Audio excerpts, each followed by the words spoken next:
basis points here. We're talking about only a few months apart. Why is this such a vigorous debate?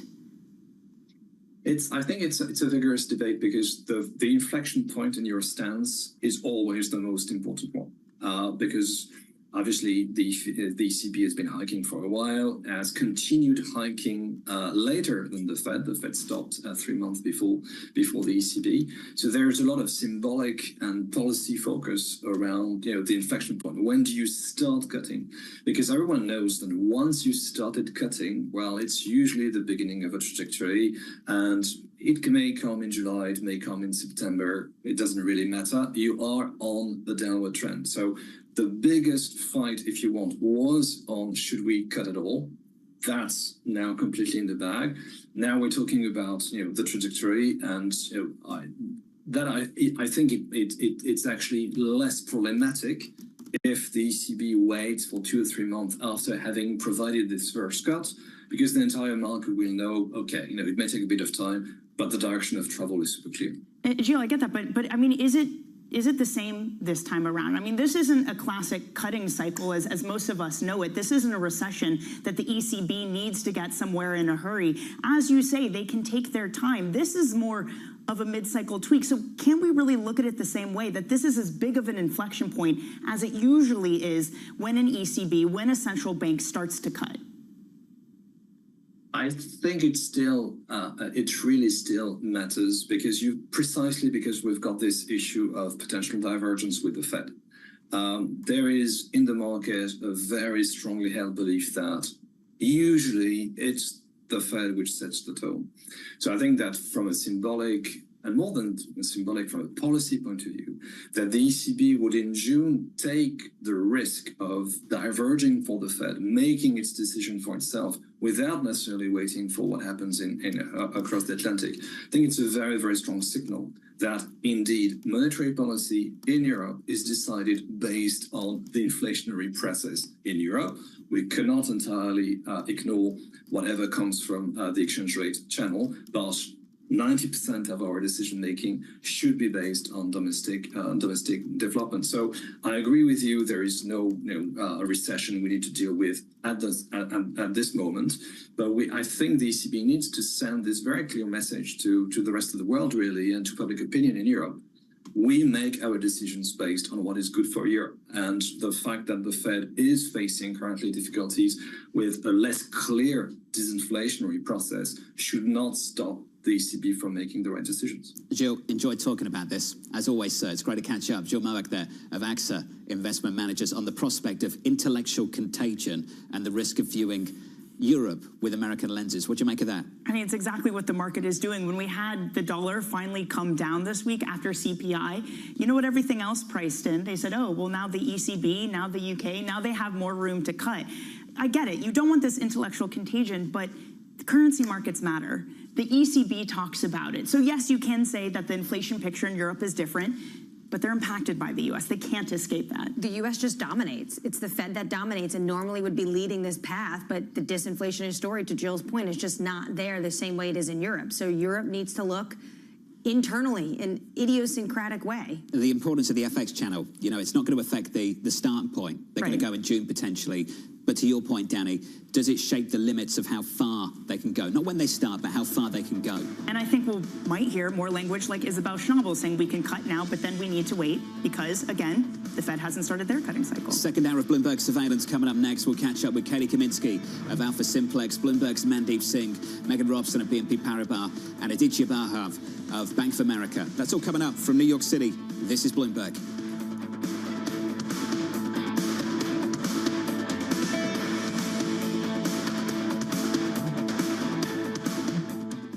It's the world's second largest economy with a growing influence in global affairs. But geopolitical uncertainties, deflationary pressures, and questions about foreign investment linger. Bloomberg, the China Show, brings you the unmatched expertise you need to keep track of breaking news, in-depth market analysis, and the most influential newsmakers in and around China. Bloomberg, the China Show. Weekdays around the world, right here on Bloomberg. Context changes everything. Look at the number of women that want to learn the game, young girls that are joining on the T. Really an exciting time for all of us to really capitalize on this moment. When you look at women who are making most of the purchasing decisions in households, whether that's cars or that is home or financial services, and who are going to drive the wealth of the future, it's women. Obviously, we have our car business and we need to have games here and all that sort of thing. But what else can we do? How do we grow the platform? The whole ticket pricing process. It used to be very yellow sheet of paper, maybe some numbers around it. There was not a lot of science behind it. We're now in the world and have been for many years, as most other similar businesses are, into dynamic pricing. So our pricing for a seat may change hourly if we see demand for that, all driven to maximize revenues. The balance sheet is so important to the success of the team. And a big part of my role is to make sure that the balance sheet stays strong and that we are prudent stewards of capital. There are things that we can do that are irrespective of winning or losing. Take a look at the first budget that comes from one of the teams and ask questions about, do you really need to spend that much? Are you really shooting high enough when it comes to partnership revenue?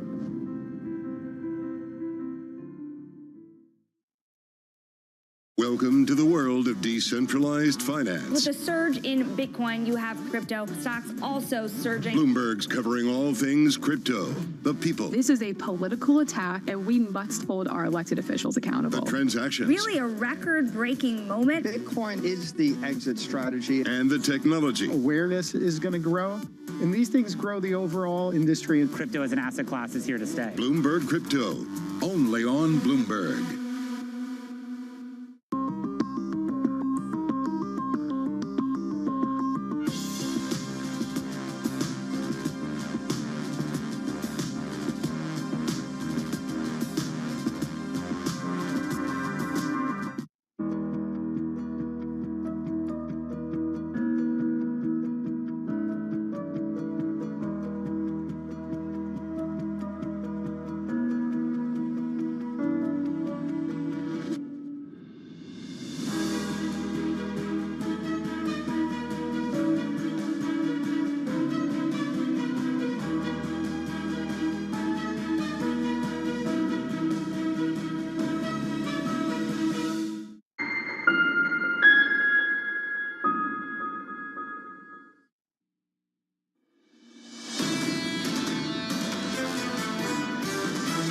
Fed's MO historically has been sit on your hands, don't do anything until you're really forced to move. There's a question of, do we have to be right at 2% for them to feel like they've achieved what needs to be achieved? They don't need to see 2%. They've told us they want to see it moving down towards 2%. We are at the start of a bumpy ride lower in inflation. We are on this trajectory towards a more normal inflation environment. This is Bloomberg Surveillance with Jonathan Ferro, Lisa Abramowitz, and Anne-Marie Hordern. I'm getting a hard time in a commercial breaks this morning. Live from New York City. Good morning, good morning. Your equity market on the S&P 500, just about unchanged. Going into the weekend, looking for 4 weeks of gains. Your opening bell a few hours away. We said it yesterday, there's a few ways to look at the US consumer. Here's three. You can talk to bank executives, you can look at the economic data, or you can listen to the retailers. This came from Walmart yesterday. We're seeing customers trade into Walmart. High-income earners going to Walmart. We heard this from Starbucks a few weeks ago. We continue to feel the impact of a more cautious consumer. And even from McDonald's, the consumer is certainly being very discriminating in how they spend. We've heard this from company after company over the last few weeks. And this matches up with the latest consumer sentiment we've seen in some of these surveys. It also goes into what, I know Mohammed will be with us the next hour. Mohammed El-Arian talked about the transitory camp missed in 2021 as they weren't on the earnings call. They weren't listening to the CEOs saying we see inflationary pressures. Now when you get on the earnings call, you can see actually the consumer is having some of these issues, keeping up with that pace that they were buying at one point. Right, and I think the Walmart point is a really important one, because before, when we were talking about Starbucks, we were talking about McDonald's, we're basically saying, look, this is the lower end consumer. What Walmart is talking about is more middle to upper starting to trade down. Now, sure, maybe the upper echelons are still spending and are still okay, but if it's the income earning class as a whole that's feeling the pain, that is likely enough to see disinflation. How does that commentary stack up with what we're seeing in the economic data and what we're hearing from the bank execs? Well, what we're seeing in the economic data, you saw retail sales, those started to slow down. But then the banking execs, you hear credit card spending, That all looks good. Jamie Dimon, he's talking about, yesterday with Francine, some of his concerns, but in his last earnings, he said, hey, the consumer is still good. So there is still a mismatch here. It is nonlinear, and I think that's confusing a lot of people. It's mixed in some levels, but we are seeing also credit card delinquencies. Also, more people are having to pick up a second job in order to pay for all of their bills and everything they want to buy. Maybe the consumer's buying more, but how are they getting to that point? You can see there is pressure on the consumer. That's what the White House is fighting going into the election a little bit later this year in November. If you are just joining us, welcome to the program. Let's start with the scores. Equity futures on the S&P 500 just about unchanged. As I said, we're going towards the weekend looking for 4 weeks of gains on both the S&P, the Nasdaq, and the Russell as well. Yields are higher by a single basis point on the session. On the week, we're down by about double digits on a 10-year. Your yield at the moment, 4.39. In foreign exchange, dollar showing a bit of strength. The euro, some weakness on that currency pair, 108.39. Coming up, we'll catch up with Katie Kaminsky of Alpha Simplex on the two views polarizing markets. Bloomberg's Mandeep Singh with Apple on track for its best month in over a month, and Bank of America's Aditya Bharve with a contrarian view on the state of the US consumer. We begin with our top story. Stocks on pause with markets at a crossroad. Katie Kaminsky of Alpha Simplex writing this. The market seems to be polarized between two views. Bullish view on equities and growth versus worry over sticky inflation and higher for longer. As a result, trend signals with long equities, with short fixed income, long dollar, and long commodities. Katie joins us now for more. Katie, let's just sort of break it down into its individual parts and start with the bond market. Last time we spoke, you said there were more reasons to be short. What's happened in between conversations? Well, I mean, we've really seen a pullback this month based on inflation coming not as hot as people might have been worried about. And so I think we're getting closer to a point where we might actually see cuts this year. We know the Fed wants to cut. I think this trend, it's been very confusing. Look at bonds. They're trading a lot more like equities. Vol is high, and on the year, bonds are down. So I think the really big question is going to be who wins? Is it the inflation narrative staying longer?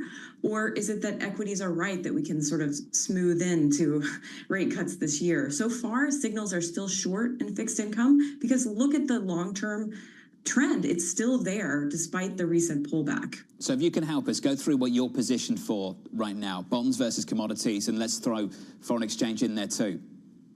So I'd say right now what you see is that the short bond signals really tell you higher for longer. You're also seeing in the commodity markets, and I think that's the thing that we're watching the most, massive moves in commodities this year. Commodity indices are up over 10%. Take a look at the precious metals.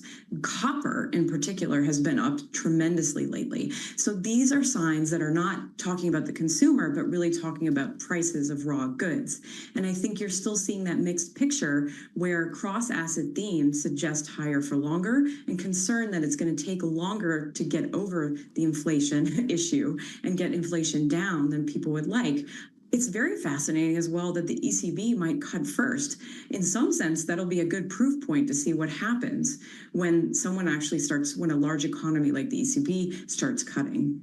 Let's go there then, Katie. What are you looking for? What are the risks and potential takeaways from the reaction of the bond market to the ECB that you can apply to the U.S.? Well, if you look at inflation data, it looks steadier in the Eurozone. And the Eurozone has definitely seen more restrictive effects of policy. And thus, they're, like your previous guest said, more positioned to kind of have to deal with that issue. The U.S. is more confusing because the data is just much more mixed. So it'll be interesting to see how the market actually reacts. And if indeed we do see a pop-up in inflation, which is sort of your upside risk in the Eurozone, then it's really going to get interesting this summer. So there's really a lot of things that could cause markets to be very trendy, but also very volatile as we try and navigate this pivot. And that's exactly what we've had, Katie. We've had huge amounts of volatility. You and the team have done the research that bond volatility is something like 50% above its pre-2022 level. That's great for you and the team at Alpha Simplex who can trade in and out of bonds. What about the rest of investors, Katie, that view bonds as something that you buy and you hold? How does it change things when you see this market that's known for being more volatile in some cases, more than equities and more than FX? This is a very good point, and I think it's the biggest and most important thing for investors to take home. When you're thinking about bonds as a risk-off asset, as a risk-free safe haven asset, that is not the case in an environment when inflation comes into play. In fact, bond stock correlation has been positive for quite some time, and bond volatility is higher. Like I said, bonds trade a little bit more like equities. This means that investors need to look around and find things that actually, like inflation and like this type of environment, that actually complement their portfolios, because you just don't have that flight to safety asset in the traditional sense. When we think about stocks going down, we think about bonds being there as our ballast. And in fact, when we're dealing with inflation, that ballast is just not as good. So are there strategies then, Katie, that going forward should cease to exist, that investors shouldn't be looking into anymore? I'm thinking of the risk parity, the 60-40s. We've talked about the death of them for a long time. It hasn't happened. Is this it? No, I would say they still are there as an important tool in your portfolio, but your portfolio isn't complete. You need to start thinking about what assets will benefit from changes in inflation, things like commodity exposure, things like assets that have, real estate, for example. So really sort of diversifying your portfolio to be aware of the potential vulnerabilities of fixed cash flows in an inflation environment. Katie, I think you said it at the start of the conversation, the risk mitigation characteristics required depends on what you think the dominant risk actually is. And when we go through your quote again, the market seems to be polarized between two views, a bullish view on equities and growth versus over sticky inflation and higher for longer. What are the two ballasts you need in the portfolio to account for some of the risks out there, given how polarized they are at the moment? This is a good point, because usually we just worry about recession. We worry about equities going down. Right now, we have to worry about the impact of inflation. And that's precisely the risk that you saw manifest itself in April. I know we've already forgotten about it after this week's big rally. But the truth is, the key risk that we're facing is more that inflation is really causing stress in our system. And thus, a risk for investors is very different from a pre-COVID type of risk, where we're thinking about how inflation will affect all of the assets that we hold and will cause divergence across both monetary policy and also across regions geographically. And this takes us to the commodity market, which you've already referenced. It's a broad place, a broad space. Katie, what would you pick out in the commodity market right now? Is it base metals, precious metals, fossil fuels? Where do you want to be? So far, the things that have really been working this year, take a look at copper, cocoa, some of these big commodities that have moved. I highlighted that the index is up over 11%, but you're also seeing, I think, the most interesting trend to start watching. The one sector that has been disinflationary this year to date has been agriculturals. And you've actually seen things like corn, wheat, soy, many of the agricultural products actually starting to pivot for the first time, just as we're talking about cuts. So that to me is very interesting. Watch energy. It's continued to move up as well.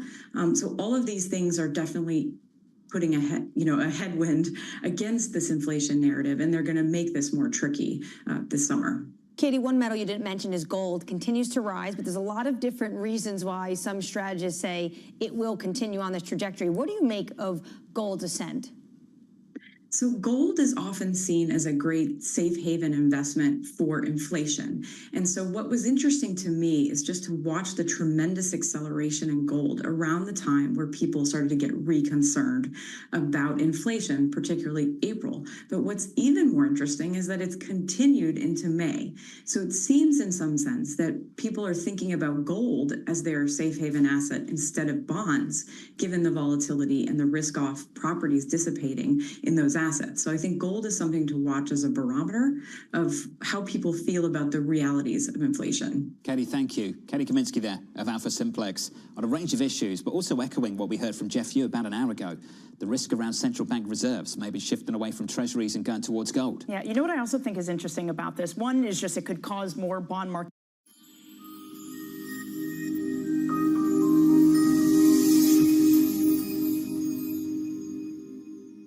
Okay, today I'm going to talk about how to succeed with a startup. Obviously, more than can be said here in 20 minutes, but I will do the best I can. The most important thing, the number one lesson we try to teach startups is that the degree to which you're successful approximates the degree to which you build a product that is so good people spontaneously tell their friends about it. Startups always ask us for the secret to success. They always want to believe it's something other than this, because this is really hard to do. But this is it. If you can build a product that is so good, people spontaneously tell their friends about it, you have done 80% of the work that you need to be a really successful startup. If you think about the most successful companies you know, Google, Facebook, whatever, you probably found out about them because a friend of yours said, you got to try this, it's great. So this is the bar. Something that people love so much they tell their friends about it. One important indicator for a product like that is a product that's simple to explain and easy to understand. If you can't explain in a few words what you do, and if at least some people don't say, oh, that's pretty interesting, that's usually a mistake. It's usually a sign of unclear thinking or a need that is not big enough. I want a bank that shows me what I spend instantly. We're Monzo. Give us a go. See? I want a bank that can help me budget for the things I need, like a new leather jacket for Bingo. We can do that. Bingo's my cockapoo. Hi, Bingo. It's a real faff to sign up. It takes less than 10 minutes. Race you. You're on. Time's up. How'd you get on? It's a draw. Is it? We hear you, Bingo. You make Monzo Monzo. Hi, I'm Laurie Haynes, CEO and co-founder of Shirar, and I'm really excited to tell you that we are going to be raising funds for Shirar again. After a successful raise in 2023, it's time to scale. We hope that you enjoy the pitch deck and the financial model. Any questions, please don't hesitate to ask us, and we can't wait for you to be part of Shirar.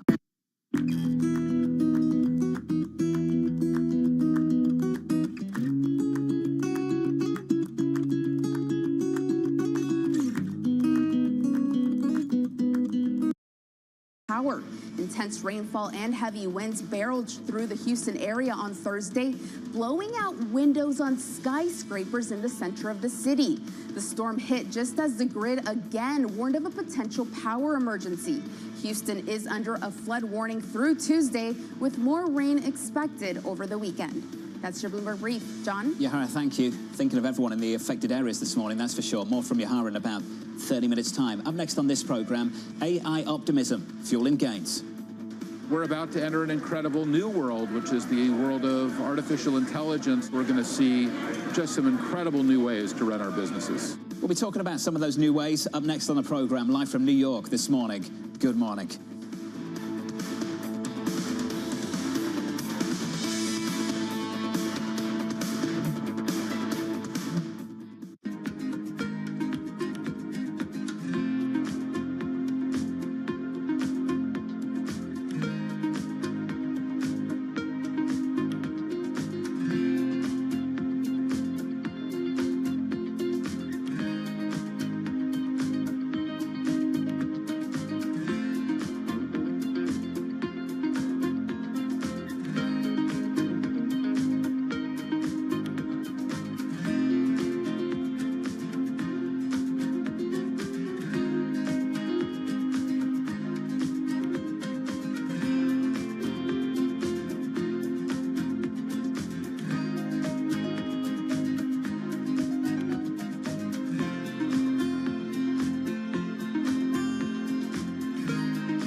In a multi-trillion-dollar industry, there's a lot of ground to cover. Bitcoin ETFs rubbing elbows with the big dogs. This frenzy has engulfed the entire world. We'll show you what's happening in ETFs like no one else. Bloomberg ETF IQ, only on Bloomberg. Access the financial world on demand. Hear from leading economists, policymakers, and industry experts via live and on-demand webinars, only from Bloomberg. Start exploring to see what's moving the markets. Visit Bloomberg.com/webinars. Bloomberg covers the world with unmatched reach and resources. From more than 120 countries, the moment news breaks, 24 hours a day. Bloomberg, context changes everything.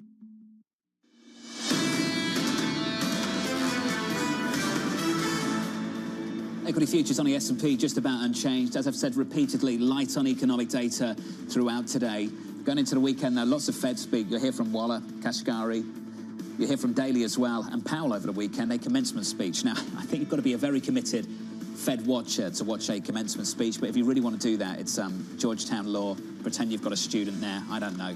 Drop by. How does this work? I don't know, but are you going to watch that or Premier League? I'm watching the football. I'm not watching that. Are you kidding me? You're as likely to get Fed policy from Premier League and from Powell giving a speech. I think you're safe. Far more interested in the final weekend of football than English Premier League. Yields are up by 2 basis points on a 10-year, 439.64. Under surveillance this morning, AI optimism fueling gains.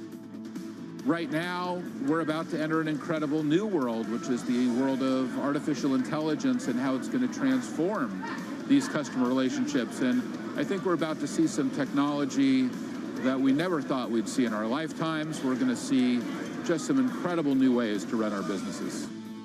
Here's the latest this morning. Apple shares on pace for their best month in over a year. The latest leg of the rally coming after a Bloomberg report that the company is closing in on a deal with OpenAI to use ChatGPT in the new iPhone. Mandeep Singh of Bloomberg Intelligence has been very focused on this for a while. Mandeep, how very real is this offering? I mean, this is table stakes now. When you look at, what Android offers you now, especially the Pixel phone that Google has, it's got so many on-device AI features that when I look at the next 6 months, they're going to make a lot of progress in terms of Android offering you features that Apple doesn't have. And so in this case, Apple has two choices: continue to rely on Google to give them the features, or partner with OpenAI. And I think in this case, they'll do both, because they're getting that $25 billion from Google every year, for them to be the default. And OpenAI kind of gives them the variety where they could deploy it for certain type of features on the phone, not for everything. They still have to rely on Google search for maps and for, the traditional search, but for certain generative AI features, OpenAI is a good bet. How easy is it to do this? How much innovation do you need from the old iPhone to the new iPhone to carry this kind of technology? I mean, what Apple has going for them for the last 10 years is the fact that they vertically integrate. They own the chip. They can add as many features as they want at the chip level. They own the operating system. And so clearly that vertical integration will come in handy to incorporate, OpenAI or whatever features they want to add. I don't think they have anything homegrown, which is the problem that Apple has when it comes to generative AI, but clearly they can do a lot of innovation at the chip level, which the market is hoping for. They're going to show at WWDC. Tim Cook said that they're going to have an edge in AI, but if they don't have anything homegrown, where do they get that edge? I think right now, I know Apple is very secretive about everything they do, but clearly, if you don't have your own large language model, what are you going to show at WWDC? That's, to me, is like, yes, I know there's some surprise in store, but we know they don't have their own large language model that's comparable to OpenAI and to Google Gemini. And so that, to me, is the key concern, that you still have to rely on these companies for the features. There's no way out. Yeah, but who isn't trying to ink a deal with ChatGPT right now? It was Reddit, right? That also recently said that we're doing a deal with them. Is it even an edge at this point, or is it just, if you don't have a deal with ChatGPT or something similar, some sort of AI, you are behind? Well, in Reddit's case, I would say OpenAI needs Reddit data for training its model more than Reddit needing ChatGPT, because look, even Google's LLM relies on Reddit's data. You have to remember, these models have to be constantly trained every 2 months, because that's how you make the model current. And the best source of data is Reddit data, Twitter data, all these forums that are there. These large language models, the intelligence comes from these large data sets that's out there. Have they given up on Siri? Well, so part of the OpenAI deal, again, it's just a speculation at this point of time, is aimed at improving Siri, because what Google showed is you can have an assistant without having to toggle through the apps. So right now on Android, you don't need to toggle through the app to go to their voice assistant. It's there all the time, and it's contextually aware. So that's a big enhancement because it's at the operating system level. I think with Siri, they need to do something similar in terms of the voice features, that you don't have to toggle through the app all the time. You can ask Siri a question because it's constantly available all the time. So we often joke that our phone's listening to us. I'm deadly serious. I know it is. Are you saying in the future it actually is going to, and be open and honest about it? It has to, because that's how you're going to drive the productivity. If you have to copy that PDF and paste it, or open the app every time, it's not going to be fun using it. So it has to be listening to you all the time, with the hope that they are privacy conscious, which Apple is, and they've kind of proven that over the years. But clearly, it's listening to you all the time. It is, especially when you're on Instagram and then ads start coming towards you on a brand you were just talking to your friend about. Conspiracy theories, they say, but I stand by my thoughts on this. I am convinced they're listening to us. Well, I feel like I've lived it, so I'm not convinced. I believe it. But this ChatGPT, whatever they're about to announce, it's going to go on an operating system. So can you use your old phone and download the new operating system, or are they really going to try to push new iPhones with this? I mean, one thing we have realized with generative AI is it consumes a lot of power. So your older processors, whether it's at the server level or at the PC or smartphone level, are not good enough to run, the kind of workloads that ChatGPT runs on. And so clearly, it's you can hope that it drives a big hardware refresh cycle. But again, it comes down to the features you're offering and whether it's worthy of an upgrade. We haven't seen that from Apple yet. The WWDC is a big catalyst. I mean, I really fear if people are disappointed, you're going to see a big reaction at the stock level. Mandeep, I can't help but wonder, though, okay, that's all great. Maybe we get an upgrade cycle. Maybe we're really excited about whatever AI features they're going to have. But what about places like emerging markets? What about lower-end consumers who are concerned about prices right now? Presumably the next models, they're going to be expensive if they're going to have these features. How does Apple solve that problem? I mean, I think with Apple, they have that brand that they can get that extra dollars when it comes to, that purchase that everyone wants to have, the luxurious purchase. And so I'm not that worried about that. The China factor, they did downplay it in their last earnings. I still think there is, when you look at the data, the sell-in versus sell-through, you can clearly see they aren't selling as many phones, but Tim Cook did downplay that, the China revenue is not as bad as everyone fears. Well, the market agreed with that. Apple's been on quite the streak recently, still down year to date, but it's still doing better. So what, are investors just having the wool pulled over their eyes on just AI? Are they ignoring still a weak China story? I mean, you have to remember the $110 billion buyback. That's almost 3% of their market cap. So, when you come out with that kind of capital allocation, which they have been great at, I think the market did react positively, but it has to be at the top line level for, market to be convinced that this is sustainable. And that's what I fear with Apple. It's like, yeah, they had a decent quarter, but nothing out there shows that, they can revive top line growth right now. Are they using some of that money to hire a new ad agency? Is that happening? Did you see Samsung's clapback to that? It's quite good. You should see that commercial. It's a decent one. Yeah, I mean, look, Samsung, again, built on Android. Look at the features right now for Android phones. And I think this is the first time I can remember where I'm on the cusp of, switching to an Android phone, simply because they are offering features that iOS doesn't have. Mandeep, thank you, sir. Mandeep Singh there of Bloomberg Intelligence. Looking ahead to what we could expect from the new Apple iPhone, and also, of course, next week, NVIDIA, just around the corner. The big earnings report of the quarter, which seemingly we have to wait weeks for. Yeah. They need to bring that forward. They do. They change the date for But actually, you know why it's perfect, John? Because, we're kind of getting this lull in data. NVIDIA's become a macro event. You wake up, you don't check the price of the stock market, you check the price of NVIDIA. So it'll give us something to be entertained every single about. morning alongside the Treasury market, apparently. Coming up on this program, we'll catch up with Megan Robson of BNP Paribas. We'll have that conversation in a moment with credit spreads exceptionally tight in high yield. Is it justified? Megan might give you some reasons as to why she thinks it is. If we turn to the price action on the S&P 500, equity futures going absolutely nowhere.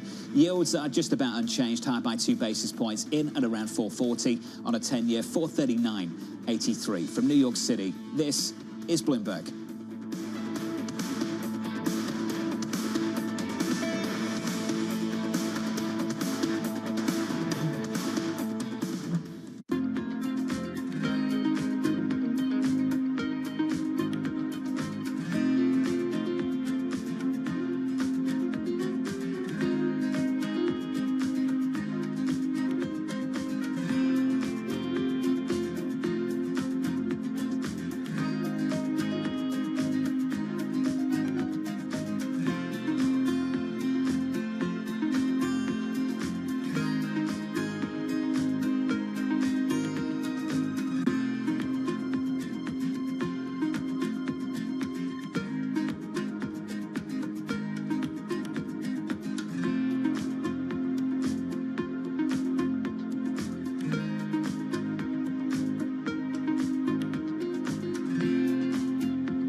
Good morning. This is Bloomberg Surveillance. This is Bloomberg Daybreak Europe. You're watching The China Show. This is Bloomberg Technology. This is the countdown to the close.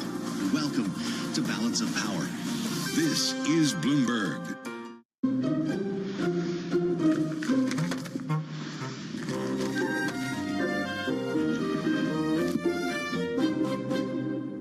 Bloomberg has enhanced search on the terminal to deliver what you need when you need it. Now, you can simply type phrases in everyday English in the command line. Compare financials. Find people. Analyze markets. You can enter phrases or ask questions. What do you want to know today? Ask a question or visit SearchGo to find answers now.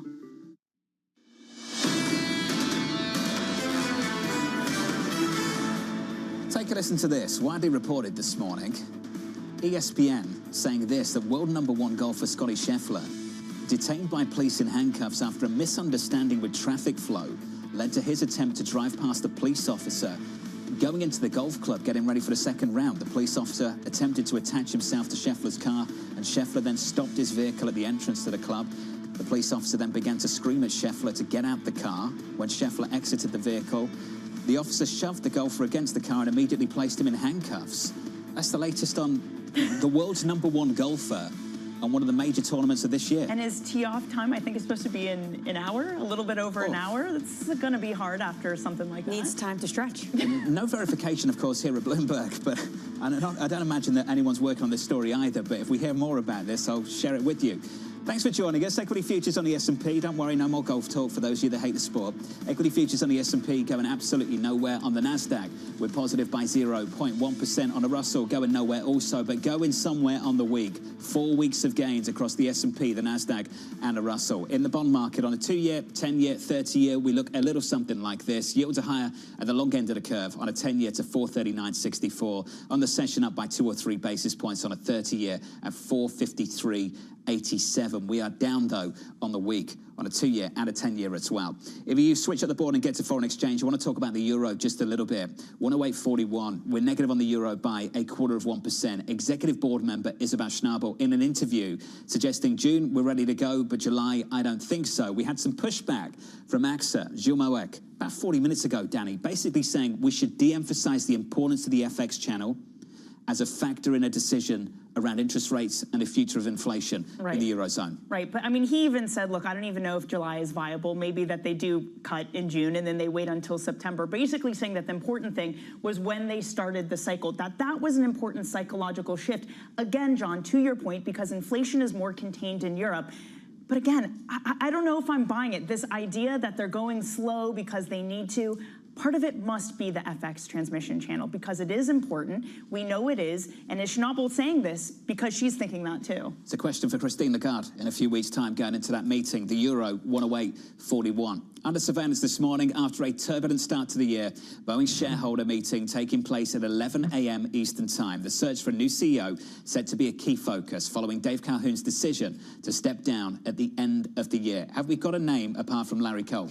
Not really. They're still on the search. But, Jonathan, this is also about whether Calhoun can remain on the board. And there's a lot of pushback from a lot of shareholders that maybe he should just go. So potentially Boeing is going to want this to be a non-event, but it might be. This is about whether or not he should remain part of this company in a broader way and sit on the board. The debate for who's the next CEO, I mean, there's this irony in it, right, where is it going to be Larry Culp? Oh, no, but he was a GE alumni. But wait, we've had 4 past Boeing people who have been GE alumni. Do we want someone internally? No, we don't want someone internally because of the mess. But what happens if you get someone externally? This is a complicated beast. It is an insane learning curve for someone new to come in, but do shareholders really have the appetite for a veteran at Boeing? I found the conversation yesterday with George Ferguson of Bloomberg Intelligence somewhat concerning. The fact that George basically told us, Anne-Marie, that he thought the regulator could only do so much because they were in such a unique position as Boeing, that almost sort of alluding to this idea that some people have. Maybe you want to call it conspiracy theory. I think people would just say, take it as it is. This is such a unique company, you can't be too hard on them. You can't push them to the brink of collapse. I find that sort of staggering. This is fact in the sense that Boeing is too big and too important to fail. They do not just make planes for people to fly on vacations to. They are part of the U.S. industrial complex, and that is why this is so challenging for regulators. That's the latest on Boeing. Let's turn to this story. The Biden administration accepting an offer from CBS for a vice presidential debate ahead of November's election. Politico reporting the debate will take place in either July or August, with Kamala Harris facing off against who? That's the question, because we don't have a VP candidate from Donald Trump's side. We don't, but it's May 17th, and the RNC will commence that first week. It starts off on Monday, July 15th. So 2 months is the countdown for Trump to decide on his VP pick. Jonathan, if you haven't seen it, Washington Post this morning analysis has an X and Y axis. More MAGA, less likely to help the ticket, more likely to help the ticket. More likely to help the ticket, less MAGA. Nikki Haley comes in on top. Of course. More MAGA, but less likely to help the ticket, Marjorie Taylor Greene. But it has an array of people and can kind of show potentially what Trump is thinking. Does J.D. Vance sort of land somewhere in between? J.D. Vance lands somewhere in between all of that. More MAGA, less likely to help the ticket, but not as far to the right as Marjorie Taylor Greene. Okay, when are we getting a decision? 2 months, right? He has to have a decision before the Republican National Convention, and then there'll be the VP candidate. So in 2 months, we will likely know. But you see what he's doing now. We heard from the former Speaker, Kevin McCarthy, who he thought it could be.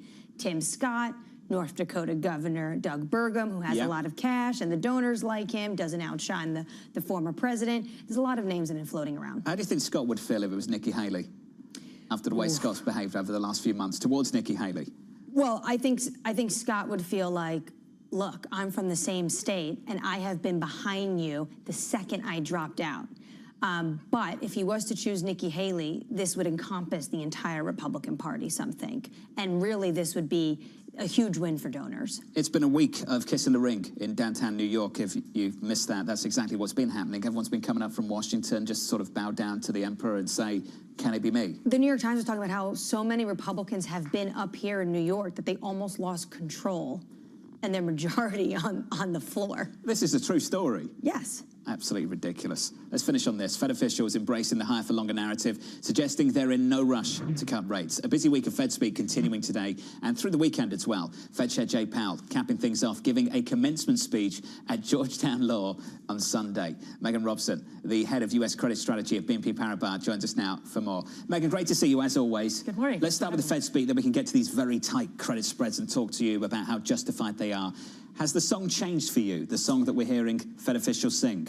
We still are expecting a rate cut this year, so our base case is we see the first cut in December. I think what we've learned this week is markets went a little bit too far in terms of pricing in risks of a hotter inflation outcome. And as you saw with CPI, just getting something in line was enough to really see a lot of relief in markets, a rally in credit, included. I think from here, it could be this benign environment where you have a Fed reaction function that we think is a bit more dovish, some relief on the inflation front, and that's very constructive for credit heading into the summer. We seem to have baked a lot of that in. Spreads are very tight, I think near the tights of this year. High yield something like 300 basis points. How justified is that? I think there's scope for us to continue to grind into the summer. So I think there's a few drivers of that. One is that this progress on inflation, dovish Fed speak, it puts us in a place where we don't have to worry about the mini rate scare like we saw in April. So I think that's a key driver of that. But are you being fairly compensated for the risk you're taking if spreads are at a 2.5-year tightness? So I think the second factor is that heading into the summer, supply generally tends to slow. So you have this seasonally supportive backdrop where on a technical basis, low supply, that should be very positive. I think that the other factor to consider is investor positioning was very long. So our positioning indicator max long into April, we did see a bit of de-risking events. So that means investors have capacity to add a little bit to risk, and we could see spreads continue to grind. I mean, that is incredible, just with the demand that we've seen this year and that continuing. I can't help but wonder, Megan, if some of it, you talked about an accommodative Fed. During COVID, we saw the Fed step into credit markets and be a ballast there when there was an issue. Does this market still believe that the Fed will and may do that again if we do see a huge rise in credit spread, something that looks alarming, that the Fed still has a backstop in this market? I think that the Fed put is still alive and well in people's minds, but I think we're a ways away from that type of scenario. So in our minds, the more credible risk or the more credible bear case would be a reacceleration inflation. So I think that's a higher probability case. You know, last week we were just talking about rate hikes and potential for rate hikes. So seeing a severe growth slowdown, I think, is something that is further down the horizon as potential risk. I know you've been looking at the Senior Loan Officer Opinion Survey. What does that tell you about financing needs right now from American corporates? So the most recent survey was still in tightening territory. So we had a level of 16, but relative to a year ago, it's come down a lot. So we've seen a lot of stability there. So we were at a level of over 50. So from a tightening standpoint, yes, lending conditions are still tight, but they're improving. The second piece, which we found very interesting in that survey, is demand. Demand from corporates for loans continues to decline. So it goes along with this theme of deleveraging, where a higher cost of capital is starting to have an impact on these types of decisions. Is it possible they're meeting needs elsewhere from other sources of finance? So I think that, free cash flow, they are using free cash flow. There's also a balance between the cost of debt and the cost of equity. And cost of equity can be more attractive right now, and cost of debt is the highest it's been in relation for 15 years. So in our view, you're going to continue to see companies that can deleverage, they will. And places like that, investment grade, triple Bs, some of the non-cyclical sectors that have this free cash flow, like healthcare, telecom, are in a really good position to do that. Who isn't in a good position going into year end, given this Fed might be on hold for the whole? Yeah, so 24? I think that there are parts of the market we're still worried about. So despite the fact that spreads are still tight, we have seen a rise in the distress ratio. So that's very unusual to see an elevated share of bonds trading over 1,000 basis points. So triple Cs, lower quality loans are places where I think it's still a question mark. Can these companies get financing needs, and will they be able to? Later this year, we'll start to see the maturity wall for 2026 to come into view, and companies are looking a year ahead. So I think we're out of the woods for the next few months, but at the end of the year, it could come back into the risk. Do we have a good view, though, on some of the non-transparent loans that are out there, the floating rate loans, the ones from private markets? Do we have a good idea if we are talking about higher for longer? Obviously, they couldn't refinance at a lower rate if they do have floating rates. Are they safe? What's the maturity wall looking like for them? So I think for loans, the biggest risk that we're watching, aside from maturity wall, so a lot of the maturities have been an amend and extend, extended out.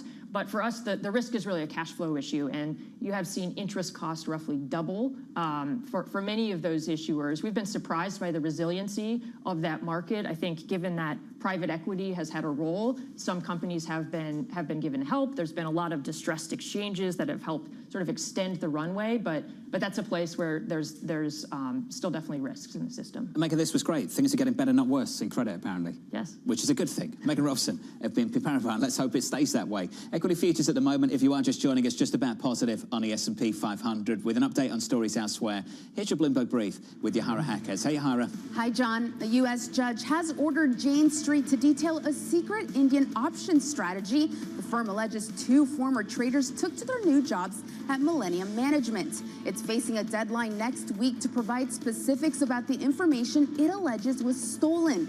Millennium and the 2 ex-traders say there were no secrets and accuse Jane Street of bringing vague claims in bad faith. The price of nickel jumped the most in a month on continued unrest in New Caledonia. Last year, the French territory was the world's 3rd largest supplier. Violent protests have rocked the area over a change in voting rules.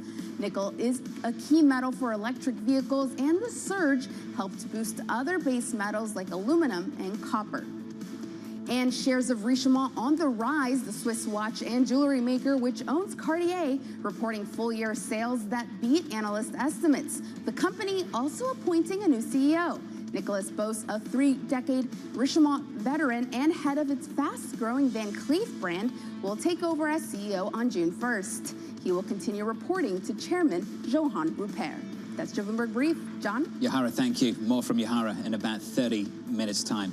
It's so on brand and esoteric, isn't it? A secret Indian option strategy at Jane Street, isn't it? I just think, okay, the irony here is just so excellent to say, we're going to sue these 2 traders because they stole our secrets, and then the judge says, you need to tell us what they are. Tell us what those secrets are. Hoisted by your own petard, I think is what we call that. Just a fantastic story. Up next on the program, cracks emerging in the U.S. consumer.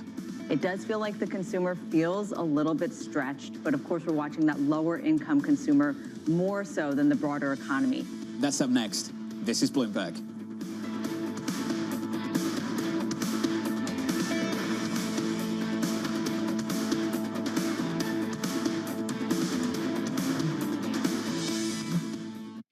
top names in tech are on Bloomberg. There's a natural tension between the need of a supplier to scale and the need of the customer, the car maker, to differentiate, try to make something that is unique. We have a long-term partnership with Tesla, and it's still strong, but Tesla is not the only partner that we're seeking, and we want to diversify and really make the EV market in general stronger and sustainable. All these devices becoming smart devices. They all need a brain inside that helps them learn what to do.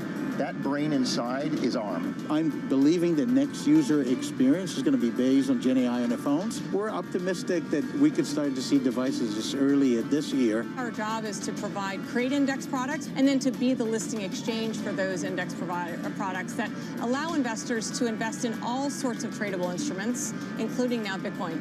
Nobody covers technology like Bloomberg. Context changes everything. It's the world's second largest economy with a growing influence in global affairs. But geopolitical uncertainties, deflationary pressures, and questions about foreign investment linger. Bloomberg, the China Show, brings you the unmatched expertise you need to keep track of breaking news, in-depth market analysis, and the most influential newsmakers in and around China. Bloomberg, the China Show. Weekdays around the world, right here on Bloomberg. Context changes everything. Middle East and Africa, vibrant resources and high-yield investment opportunities abound. Join me on Horizons Middle East and Africa for the stories, newsmakers, and insight from this exciting region. Now weekdays, only on Bloomberg.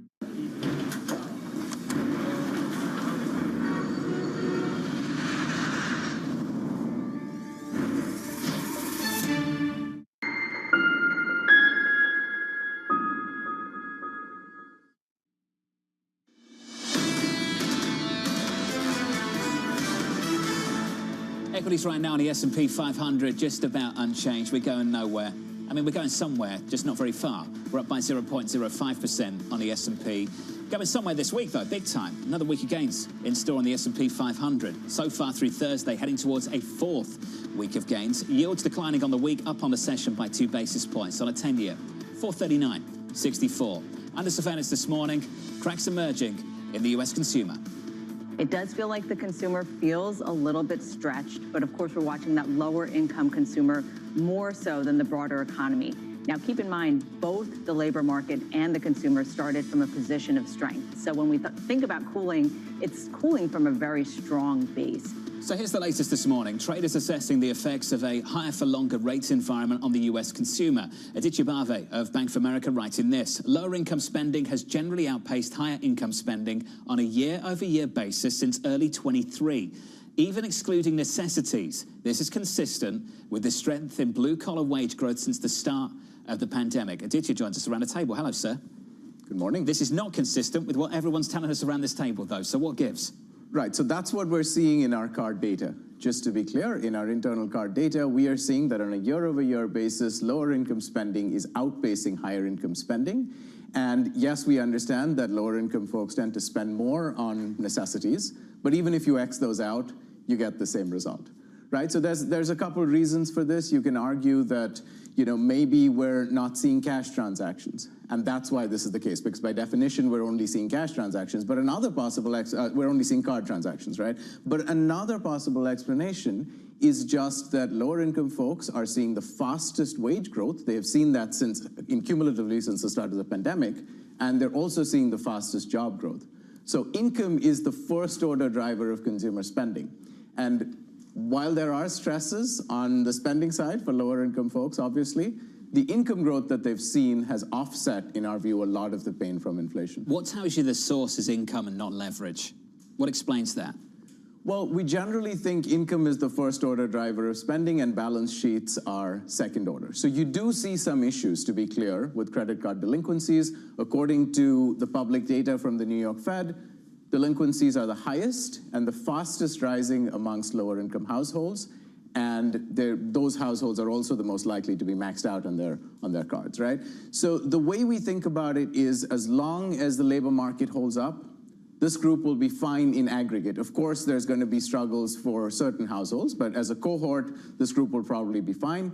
If the labor market cracks, then these delinquency issues could make this group more sensitive to a potential downturn. But why then do we have, as John mentioned, Starbucks, McDonald's, all these companies saying that the lower income consumer isn't spending as much, that they are more price insensitive? What accounts for the mismatch? Right, so it's not entirely inconsistent with what you're seeing in the public data, right? So you mentioned those two names, they would fall under food services. Food services was actually down 2.7% annualized on a real basis in the first quarter. It's just that it's only 6% of consumer spending. So if you look at consumer spending as a whole, it's still holding up. That's not enough to make a dent, right? And I think more broadly, you think about markets versus macro, and the names that are represented in markets that get the most attention, they typically don't account for a huge share of overall consumer spending. I'm looking at some of the data for late credit card payments and how that's gone up, especially 18 to 30-year-olds. Has the U.S. economy become buy now, pay later? So in terms of buy now, pay later, we don't have a ton of visibility. Our understanding is that it doesn't get reported in the official debt statistics, but it's probably still very small and not moving the needle on macro yet. There's another subset of data I love to look at in the jobs, and that's the fact that more people are now having to pick up multiple jobs to pay for their bills. So is it potentially that the lower-end consumer is able to spend more, but they're having to have an extra job in order to do so? Well, you're assuming that they're picking up multiple jobs because they have to pay their bills rather than because we've moved more into a gig economy type setting, right? So that could be the other explanation, that they're picking up multiple jobs because they have a little more flexibility. I was talking to Brian earlier this week, and we were talking about some of the numbers that come out of the Bank of America Institute, and it really backs up what you're talking about, Aditya. And I'll go through some of the numbers. If you missed this last week, these numbers are staggering, on the verge of being unbelievable, but they are what they are. Lower-income household balances were 67% higher than the 2019 average at the end of April. Middle-income household balances, 58% higher. Higher-income households, 45% higher. Yep. Put that all together with what you're telling us. Are you saying there's more resilience in the system, in this economy? But the prospect for a deep economic downturn really isn't that great. So are these numbers that unbelievable, though? Look at consumer spending in they February and sound March. staggering to see those numbers. Well, look at consumer spending in February and March, though. Those were amongst the two strongest quarters, two strongest months, and I'm talking about on an inflation-adjusted basis. They were amongst the two strongest months in a couple years, actually. Right now, they will be revised down after retail sales, but the broad picture is spending actually looks fine. The last couple quarters, there's been this talk of stagflation, but we really don't buy it. For us, services spending is accelerating, even though services prices are still quite elevated, inflation is still quite elevated. It looks like, if anything, services demand is what's driving spending, right? So we could be in that last stage of rotation from goods back to services after the pandemic. So you and Mike wouldn't put much weight on the retail sales number we had this week? On the retail sales number, the revisions were not great. The number itself was not a concern. A lot of the weakness was driven by some idiosyncratic moves in non-store retailers. There was a big promotional event in March, so that spiked, and then spending levels just renormalized. If you take that component out, it really looks just fine. But with what most people have been saying, again, contrary to what you have, a lower-end consumer isn't doing as well. Maybe that's kind of creeping into middle markets too.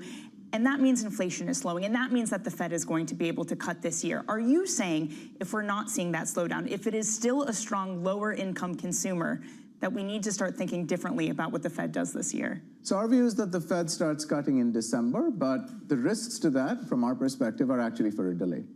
In part because services inflation is holding up so well. There's no reason right now for the Fed to cut. Right? Look at the last inflation print. Markets really liked it.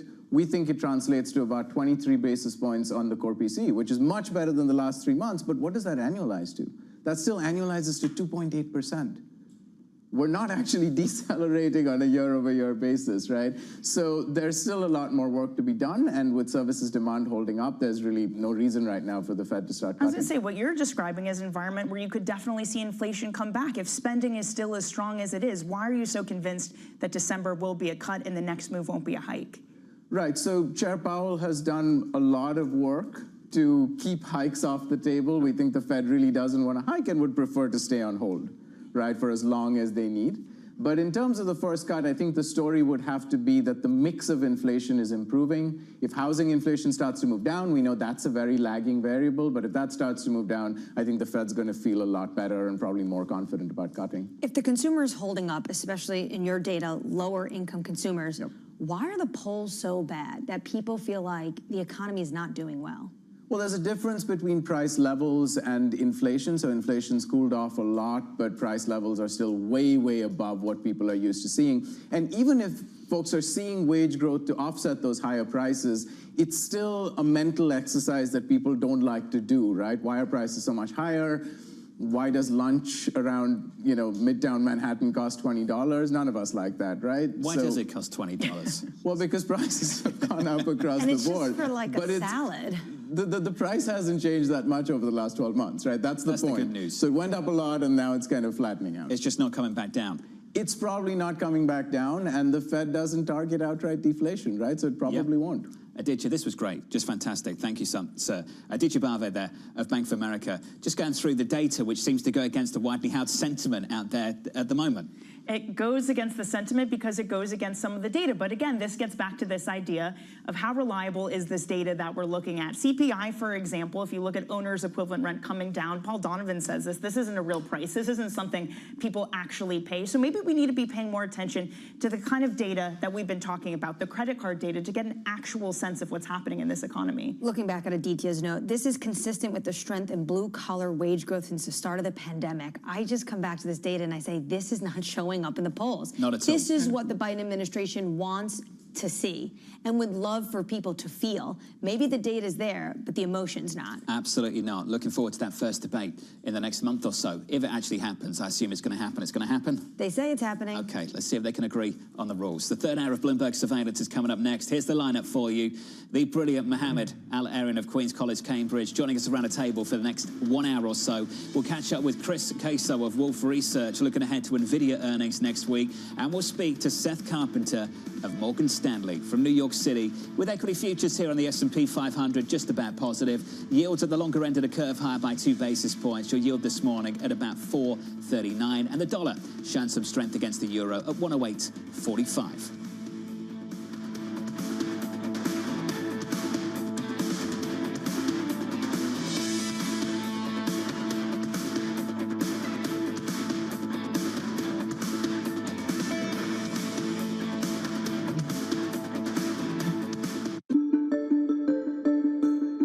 You are also an owner, I should have pointed out, of 3 major sports teams. That's right.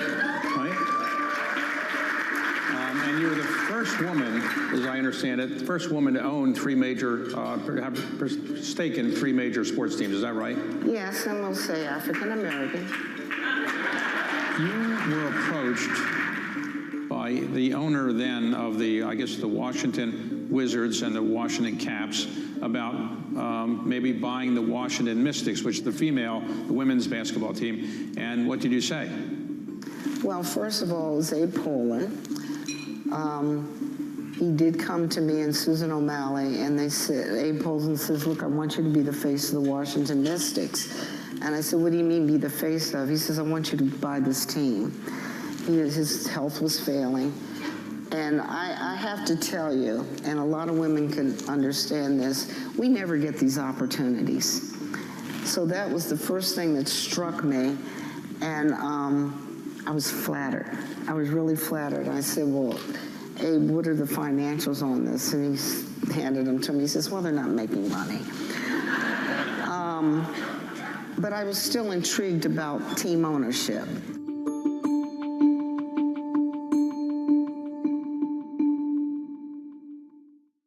Welcome to the world of decentralized finance. With the surge in Bitcoin, you have crypto stocks also surging. Bloomberg's covering all things crypto, the people, This is a political attack, and we must hold our elected officials accountable. the transactions, Really a record-breaking moment. Bitcoin is the exit strategy. and the technology. Awareness is going to grow, and these things grow the overall industry. Crypto as an asset class is here to stay. Bloomberg Crypto, only on Bloomberg.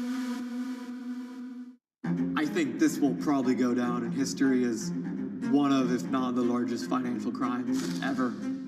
I cannot imagine a scenario where $8 billion just disappears. Bankman-Fried has pled not guilty to multiple fraud charges. Sam was just too important in the crypto community. When someone says, I'm going to give $1 billion in the next 2 years, like that catches everybody's attention. As time went on, their ideas got like weirder and weirder. I don't think he even had almost a conception at some points that it was wrong or right. I think he just had the mentality that he has to win. This committee will not stop until we uncover the full truth behind the collapse of FTX. Sue, Mark. Are you in? I'm in. I'm in. We're in. Will this be the last of its kind? No. This is the nature of capitalism. Get over it.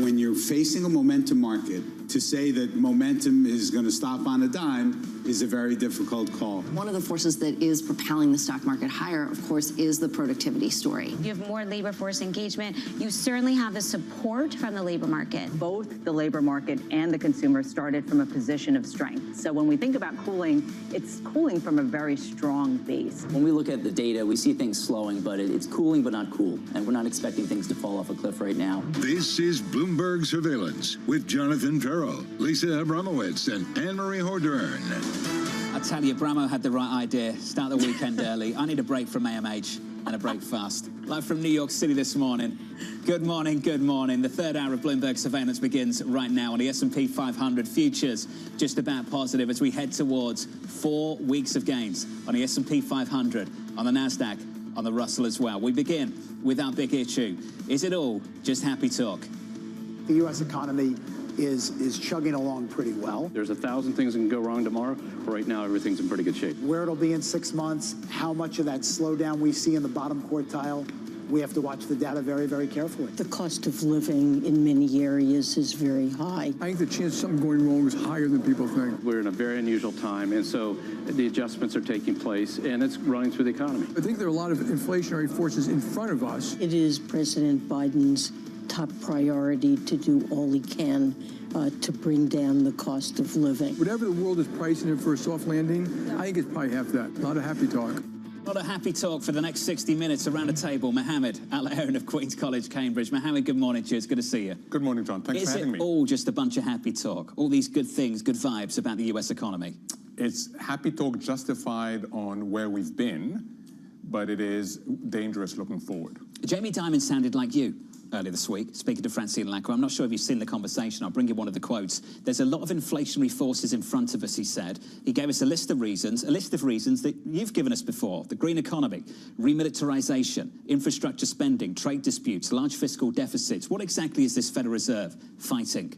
So, first of all, Jamie and I have been on the same wavelength for a while, so thank you for saying that. Look, this is a reactive Fed. This is a data-dependent Fed. So when Jamie and others list the things going forward that are inflationary in nature, that's not something that the Fed talks about.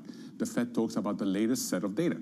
And that is, we're going to continue having a reactive Fed because this is a Fed that lost self-confidence back in 2021 when they tried to be strategic and got the call horribly wrong. So what is the safest thing to do is to become data dependent, and that's where the Fed is. So no strategic outcome, which is what you've talked about repeatedly, and hypersensitive from data point to data point.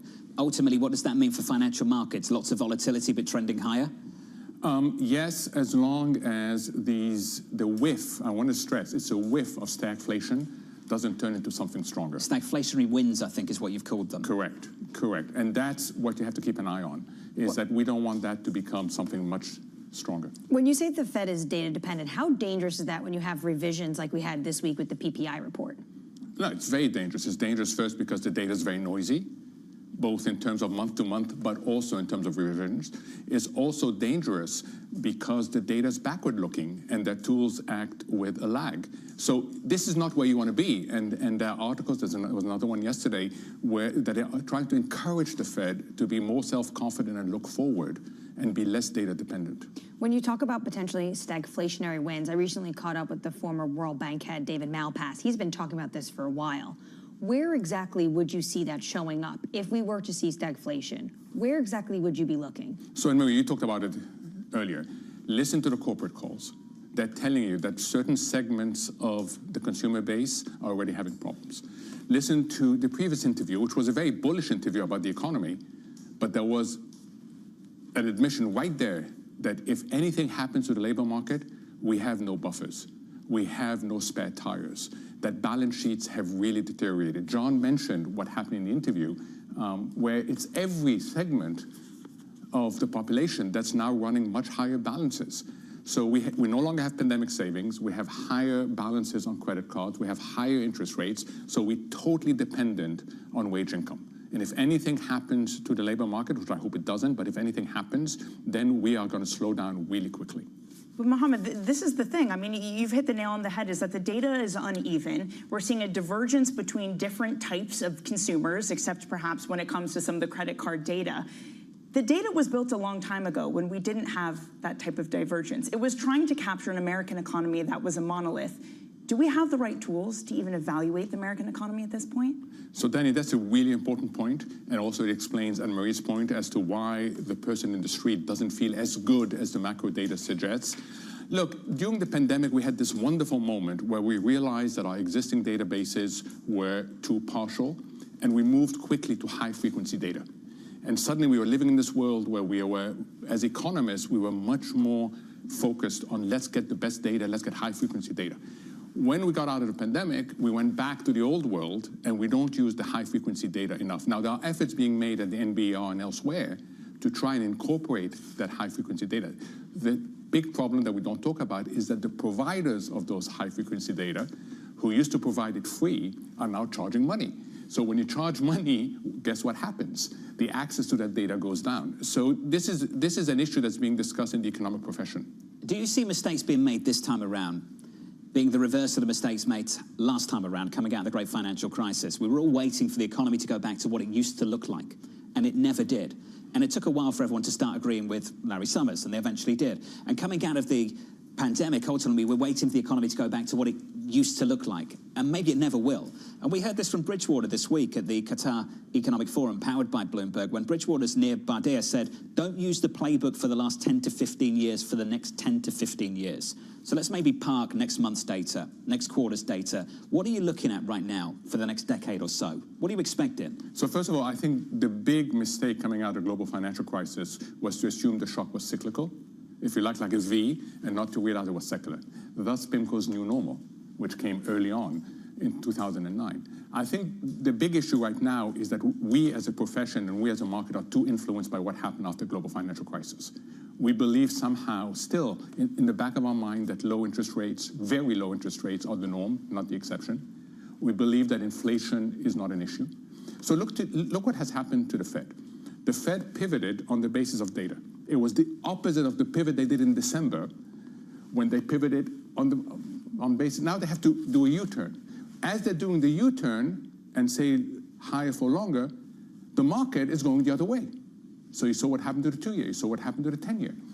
And then there are two really problematic issues that we don't talk enough. How sensitive are the stubborn components of inflation to interest rates? They're not very sensitive. That's problem number one. Problem number two, what indications are we getting of the economy? It's slowly weakening. So it raises the issue that once again, the Fed is going to have to pivot, this time not on the basis of the inflation numbers, but on the basis of the real economy numbers. It will pivot yet again. And then there's the big issue that I know no one wants to discuss. Go on. And I insist, and I understand that fully, is the inflation target the right target? We all talk about wanting to go back to 2%. Every single quote you had this morning assumes that 2% is the right inflation target. 2% is totally arbitrary. But I understand why no one wants to talk about this. But we should all realize that if we are pursuing the wrong inflation target, the risk of a mistake, and that mistake would mean sacrificing growth unnecessarily, the risk of that mistake is high, especially when the low-income people are most at risk. I know how much criticism you get every time you bring this up, because you've been bringing it up with me for the best part of 12 months, maybe longer now. If we go back to the Jackson Hole speech from Chairman Powell in August of 22, when he talked about pain being required to get inflation under control, then the experience of the last 12 months where we all got seduced by this idea that maybe we don't need pain whatsoever to get inflation back under control. Are you saying that the pain that's required to go from 3 to 2 just is not worth the squeeze? Correct. I'm saying that if you were to establish an inflation target today based on the secular issues, and let's talk about it, the domestic paradigm is changing. We're no longer in this Washington consensus of deregulation, liberalization, and fiscal prudence. We are in a world of industrial policy, government intervention, and fiscal irresponsibility. Let's talk about the international. We're no longer talking about ever closer globalization. We're talking about fragmentation. Then look at the transitions we have. We have major transitions going on, not just generative AI, life sciences, and sustainable energy. You have things happening in healthcare. You have things happening in defense. You have things happening in food security. If you put all that together, it is a different inflation environment. It's a world that's subject to higher inflation, and we've come from a world that was subject to lower inflation. But if the world still has that recency bias in their mind that we're going to go back to 2%. There are entire industries that are extending and pretending and hoping we're getting back there. I think of the private capital world, for example. So if you have financial markets that have engineered themselves to be used to a low inflation world, that have been used to rates getting somewhere to 2%, what happens? What happens if we don't get there? Danny, you're absolutely right. And yesterday, the whole news yesterday was about commercial real estate, was about slowing, right? They've recognized, and more importantly, investors have recognized that there's a valuation issue ahead. And that's also an issue, is you have slower moving segments that refinance in a very discrete fashion that we're going to have to deal with. You're absolutely right. Mohammed, we've got a lot to deal with, including a very important review that's going to come from you a little bit later on a certain concert that took place last weekend. You ready for that? I'm a ready real for that. breakdown of whether that's worth the experience. That's services inflation. Yeah, that really is does services the Fed inflation. need to hike? Does the ECB, based on what happened in France over the last week or so?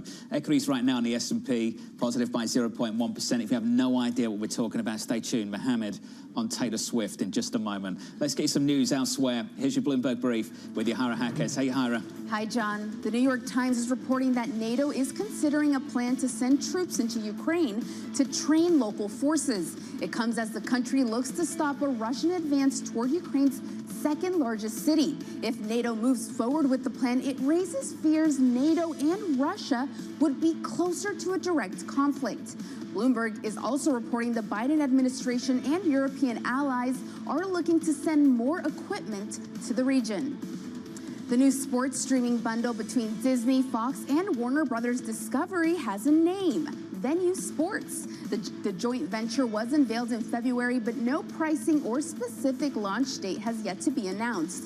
Venue is set to combine ESPN Plus and the sports programming from all three companies' linear TV networks. And GameStop's volatile week continues. The video game retailer down in pre-market trading after preliminary net sales for the first quarter missed estimates. GameStop is on track to fall for a third consecutive session as the meme stock rally that started early this week fizzles out. That's your Bloomberg Brief. John? Yahara, thank you. More from Yahara in about 30 minutes' time. Up next on the program, the morning calls and Chris Caso of Wolf Research explaining why he's picking AMD over Nvidia going into earnings just a week away from New York. Good morning.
Okay, today I'm going to talk about how to succeed with a startup. Obviously, more than can be said here in 20 minutes, but I will do the best I can. The most important thing, the number one lesson we try to teach startups is that the degree to which you're successful approximates the degree to which you build a product that is so good, people spontaneously tell their friends about it. Startups always ask us for the secret to success. They always want to believe it's something other than this, because this is really hard to do. But this is it. If you can build a product that is so good, people spontaneously tell their friends about it, you have done 80% of the work that you need to be a really successful startup. If you think about the most successful companies you know, Google, Facebook, whatever, you probably found out about them because a friend of yours said, you got to try this, it's great. So this is the bar. Something that people love so much they tell their friends about it. One important indicator for a product like that is a product that's simple to explain and easy to understand. If you can't explain in a few words what you do, and if at least some people don't say, oh, that's pretty interesting, that's usually a mistake. It's usually a sign of unclear thinking or a need that is not big enough. I want a bank that shows me what I spend instantly. We're Monzo. Give us a go. See? I want a bank that can help me budget for the things I need, like a new leather jacket for Bingo. We can do that. Bingo's my cockapoo. Hi, Bingo. It's a real faff to sign up. It takes less than 10 minutes. Race you. You're on. Time's up. How'd you get on? It's a draw. Is it? We hear you, Bingo. You make Monzo Monzo. Hi, I'm Laurie Haynes, CEO and co-founder of Shirar, and I'm really excited to tell you that we are going to be raising funds for Shirar again. After a successful raise in 2023, it's time to scale. We hope that you enjoy the pitch deck and the financial model. Any questions, please don't hesitate to ask us, and we can't wait for you to be part of Shirar.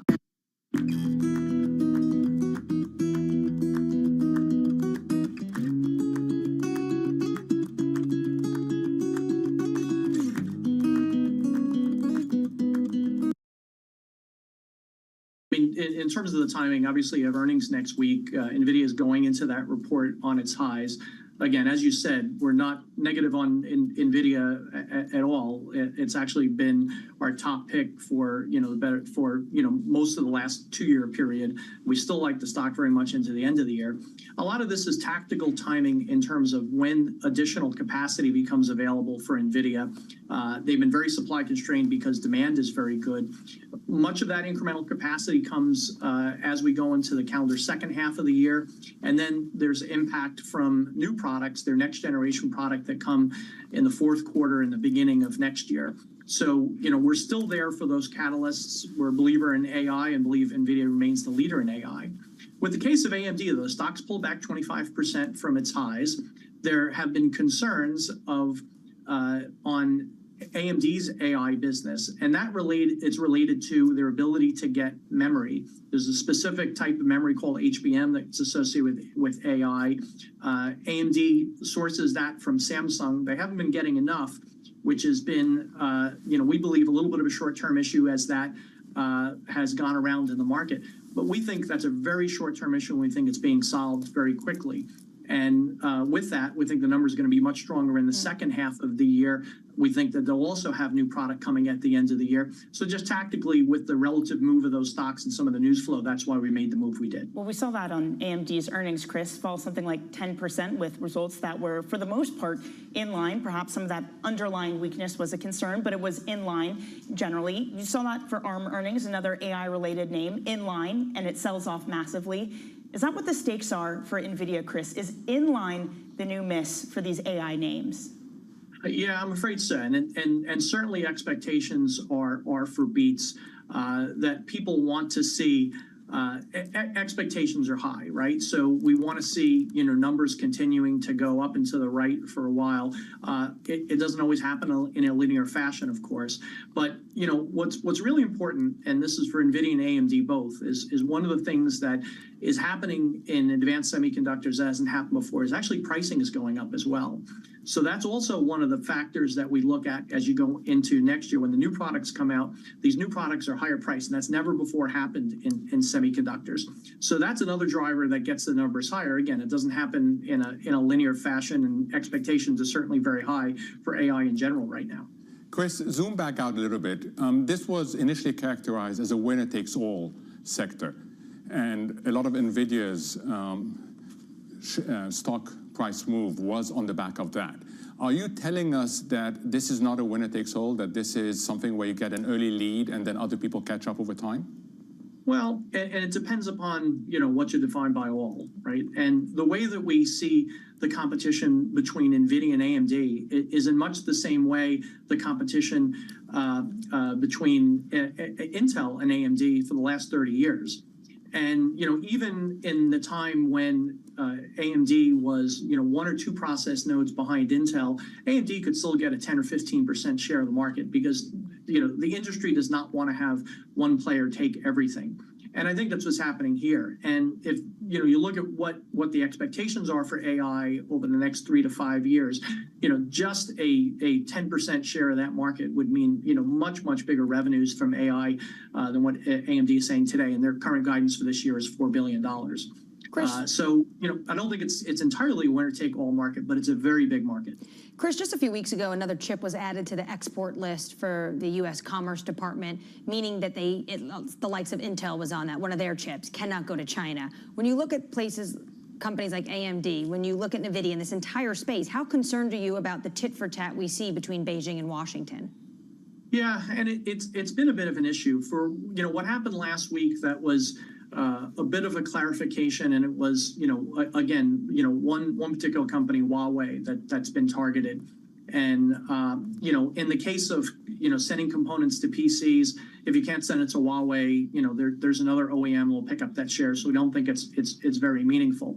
But it has been meaningful in AI, and those restrictions have been in place for a while, in which neither NVIDIA nor AMD can ship, advanced AI products to China.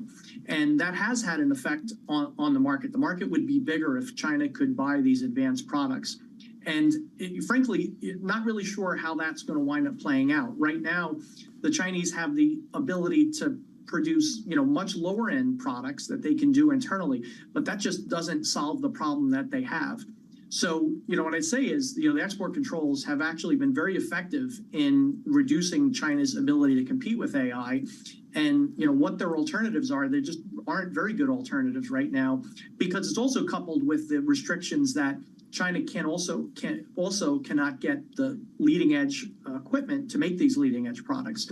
So they can't buy them from NVIDIA and AMD, and they can't get the tools to make them themselves.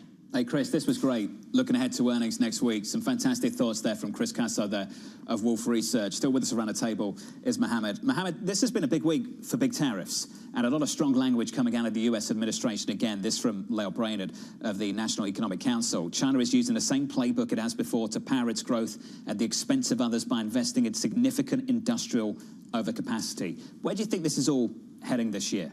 I think it's clear where it's heading. You have a strategy on the China side that is emphasizing production more than consumption. The rest of the world is looking at this and screaming this new word, overcapacity, and trying to preempt this overcapacity. So the notion of you putting 100% tariff on something we don't import right now, but we want to make sure we don't import it later on. That's called politics. Well, and it's a good example of what's ahead. I think it was Anne-Marie earlier this morning who said the big surprise is that China hasn't responded in any significant manner. And let's wait and see. But I think what we're seeing now, we're going to see more of going forward.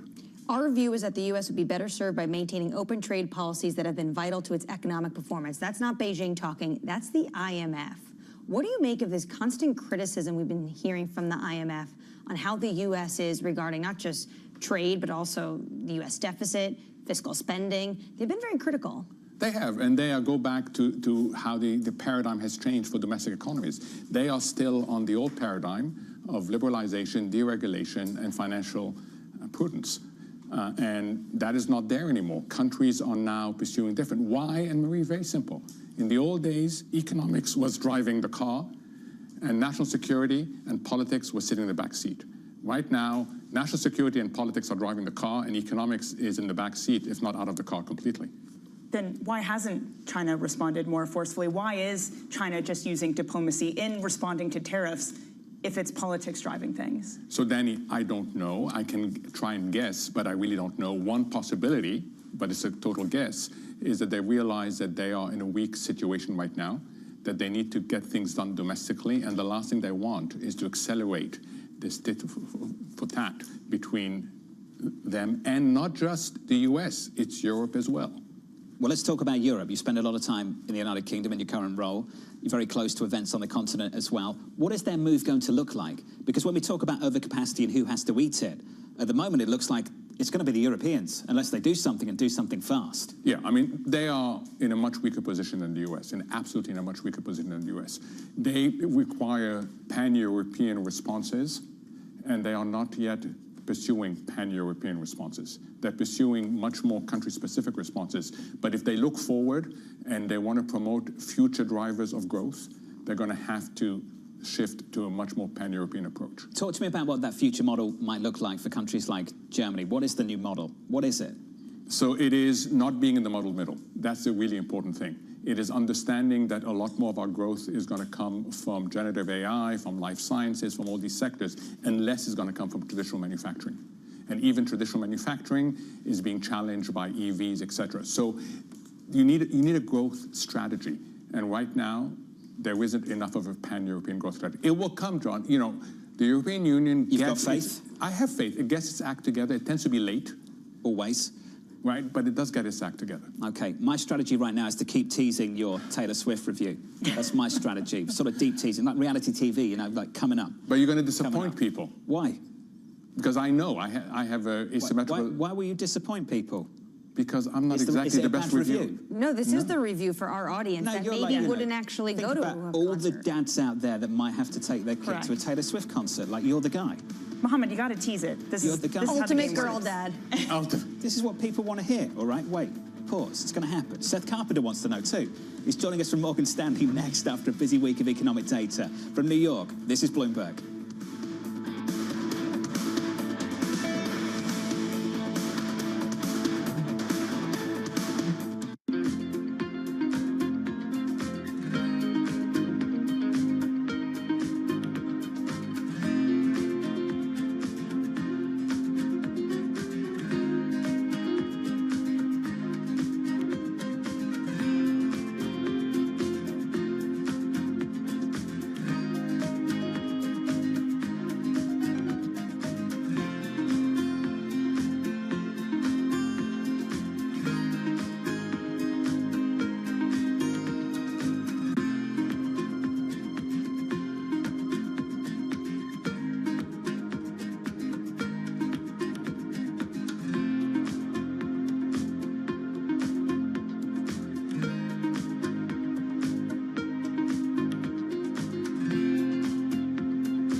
Bloomberg has enhanced search on the terminal to deliver what you need when you need it.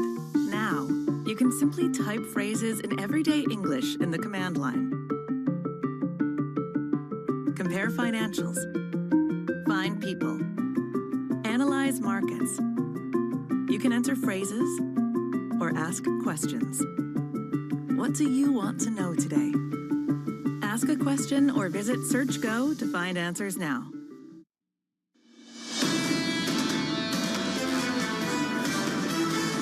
60 minutes away from the open and Unveiled equity futures on the S&P 500, just about positive, heading towards 4 weeks of gains. On the S&P, on the Nasdaq, on a Russell as well. The Nasdaq positive by about 0.1% on Nasdaq futures.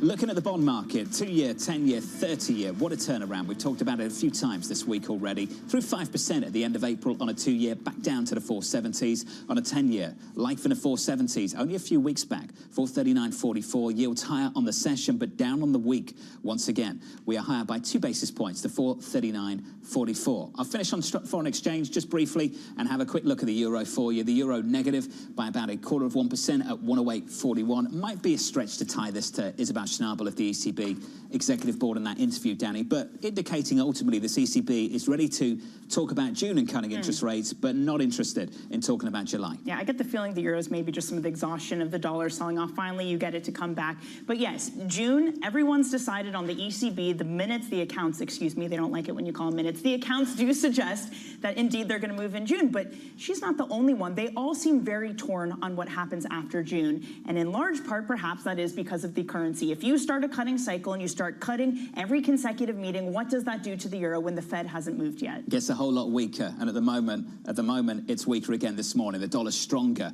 against everything at G10. Under surveillance this morning, China announcing plans to shore up its struggling housing market. Beijing removing the floor on mortgage rates, lowering down payments, and encouraging local governments to buy unsold homes from developers and convert them into affordable housing. Our next story, this one. The Club for Growth Foundation is already lobbying former President Donald Trump for tax cuts if he wins a second term at the White House. The group, with ties to billionaire Jeff Yass, calling for business deductions and a flat tax on profits rather than tariffs to help businesses. How many times are we going to hear that gentleman's name in the next few months? Well, he's been thrown out as a potential Treasury pick on Trump 2.0. Also, he has links, a lot of links to TikTok, which is why a lot of people think Trump has flipped a few times when it comes to TikTok. When it comes to these taxes, Jonathan, I don't think they need to try to convince Trump to do this. Over the weekend, he was talking, and it was like this Oprah moment for tax cuts. He said, lower, middle, upper class, business class, you're all getting a cut under me. We all get a tax cut. Someone's got to pay for it, though. Talk about that in a moment. Higher for longer, let's finish on that. The message from the Fed this week. Presidents Mester, Williams and Barkin speaking separately yesterday, all saying it may take longer for inflation to reach their 2% inflation target. But Morgan Stanley's Seth Carpenter saying he's confident inflation will trend lower this year, and it's a question of when, not if, the Fed will cut this year. Seth is with us around a table alongside Mohammed as well. Seth, good morning to you. Good morning, John. Taylor Swift review coming up later. Don't worry about that. You won't miss it. Let's talk about this commitment to getting inflation back down towards 2%. Why are you so constructive at Morgan Stanley? I think for this year, we're really constructive on how the data are going to turn out over the next 5, 6, 7 months. Just from primarily a bottoms-up perspective, right? So you've got the key components of inflation, housing inflation. We know where the spot rents have been for the past several months. When the BLS take those raw data, turn the crank on their machine to create the official statistics, it really points strongly to that continuing to fall over time. Same thing's going on with most of consumer goods. There's on net average deflation in consumer goods. We think that can continue for the rest of this year. The real mixed bag is in the services outside of housing, but take one example that is such a strange example that we would be talking about it here, but we have to, like auto insurance. It's been sky high, it's been super strong, but that development is the product of years of higher costs from a couple of years ago. Insurance companies finally being allowed by their regulators to catch up for that over time. That's starting to fade, and so we spend a lot of time talking with our colleagues in equity research who cover the insurance companies, and we think that's one of the examples of still that friction from COVID finally working its way through the system. Mohammed, how would you respond to everything Seth just said? So I think Seth has very good points. The thing I would ask you, Seth, if I may, is the history of this is that we're surprised by something else. that we focus on what has been higher than expected and something else comes along. Earlier this morning, we heard about commodity prices. We heard about how this rally in commodity prices is broadening. The PPI surprised us to the upside. How worried should we be that it's the goods sector that's going to surprise us as opposed to services or housing next? I think that's a great concern, and I have to say, especially if we're talking about policymakers, the Fed, folks in Washington, if they're not worried, then I start to get worried. I think they should be worried about everything. But you got to make a forecast, and you got to sort of have an idea of where the probabilities lies. When we think about the goods sector, U.S. imports a lot of goods from China. The world imports a lot of goods from China. In GDP deflator terms, they've been in a deep and protracted deflationary episode. And as you all were talking about before I got here, they're trying to ramp up production. They're exporting a lot of that excess capacity to the rest of the world. I think the odds are very much in the favor of the disinflationary process for goods continuing. Okay, you rightly said you've got to make a projection, but you're dealing with a Fed that's very data dependent. We heard it again. And the most you hear about a projection is we need to get comfortable. So, and yet you said it's not if, it's when. So talk a little bit about how you meld your view with a Fed reactive function, Fed reaction function that's very reactive, and what does that mean for interest rates? Absolutely. You know, what I heard Jay Powell say at the last press conference, and I've heard him say at other times, reiterated a bit by Phil Jefferson, was essentially, and I'm paraphrasing, they want to cut interest rates if the inflation data allow them to, if the data on inflation show that they're on a downward trajectory for inflation. Ever since the beginning of this hiking cycle, they've said they're willing to cut rates before inflation gets back to target. They just need to see that trend there. And so from my perspective as sort of a sell-side analyst, the question then is, what would they do? How do I forecast what they're going to do based on my forecast of what inflation is going to do? We got the CPI and the PPI and import prices this week. Clearly, to me, said the first quarter's reflationary data were the anomaly, not the trend. So we're back on track. I think 1 or 2 more months that go anything like what our forecast is for continued disinflation, they're going to take that as their signal for now. We can cut. To your point, Seth, the data has been incredibly bumpy. You say 1 month something's strong, the next month it's not. What happens if it's not a trend and is instead just volatility around the data, like we've continued to see? What does the Fed do? Well, I think that's the challenge. So if it's not a trend down, in fact, it is just inflation hanging out where it is, then I think they keep postponing their anticipated rate cut, and eventually they'll maybe change their tune. I think the one time Chair Powell was willing to swim up to the question from a reporter at the press conference, you know, could you hike? I think what I heard from him was you need inflation not just to sort of stay roughly where it is, you need inflation to start to clearly rising again. Probabilistically speaking, I think that's not the most likely outcome, and that's why we're pretty confident where we are.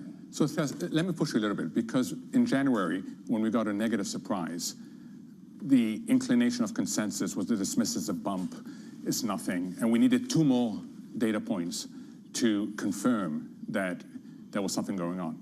Now we get 1 favorable number, and it's not a bump. Suddenly we're going back to what we really want, and it's going to happen. Why are we so asymmetrical? Because as Danny says, it is very noisy data. Completely agree that the data are noisy. I'm not convinced it's quite so asymmetrical. We've seen big swings in the markets, right? So if we just go back to the January, February timeframe, the market was pricing in 6, 7 cuts. We got to the point where we were pricing in substantially fewer than 2 cuts. Now things are very gently coming back in the same direction. So it's not as though we've swung all the way back to the market pricing in 7 cuts. I think it is a little bit of overreaction. I definitely subscribe to that view that markets do. We've been in our own forecasting a little bit more consistent. So we came into the year thinking there'd be 4 cuts total. Q1 said, boy, that's probably not going to happen as quickly as you thought. And so we've pared that back to 3 for the year as a whole. But we haven't been swinging the same way that the market has, because I do think we should try to at least see through some of that noise. I mean, it's been hard to keep your head around, Seth, the yo-yoing of this market, the narratives back and forth. Lisa talks about this all the time. But part of the confusion is trying to understand where the consumer is. I think we've had maybe 5 different takes in just the past 3 hours of what the consumer is doing. Credit card data is strong, but delinquencies are troubling. You do see spending, but at the same time, McDonald's says that their consumers aren't spending as much.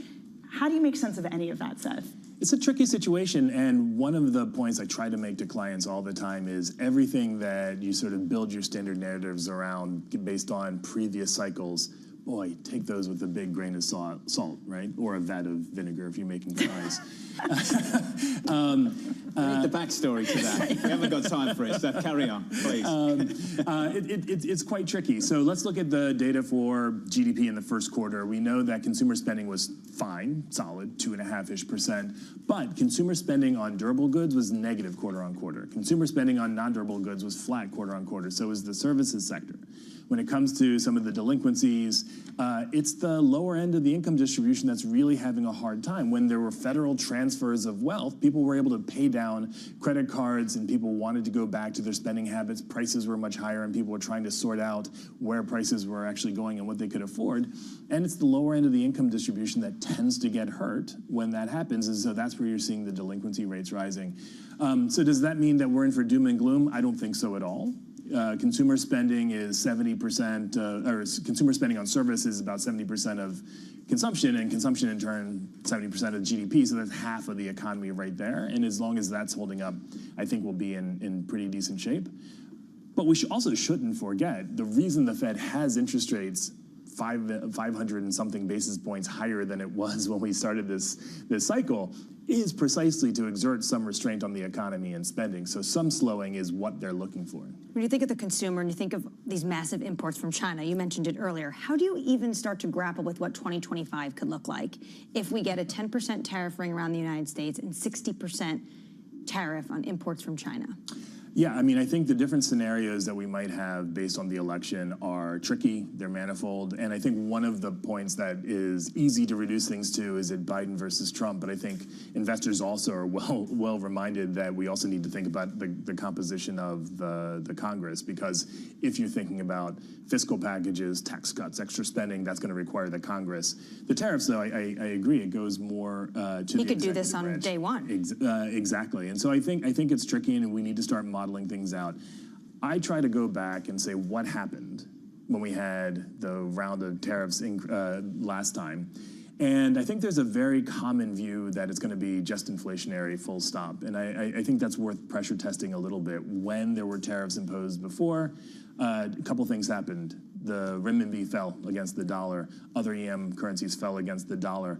U.S. imports from China actually initially fell. They have since recovered. So if that was the goal, maybe it didn't get there. But in the first instance, we saw a fall. And we have to remember that if we're measuring inflation by the CPI, that's only final goods, and some of the tariffs are in intermediate goods where there are some margins that can compress.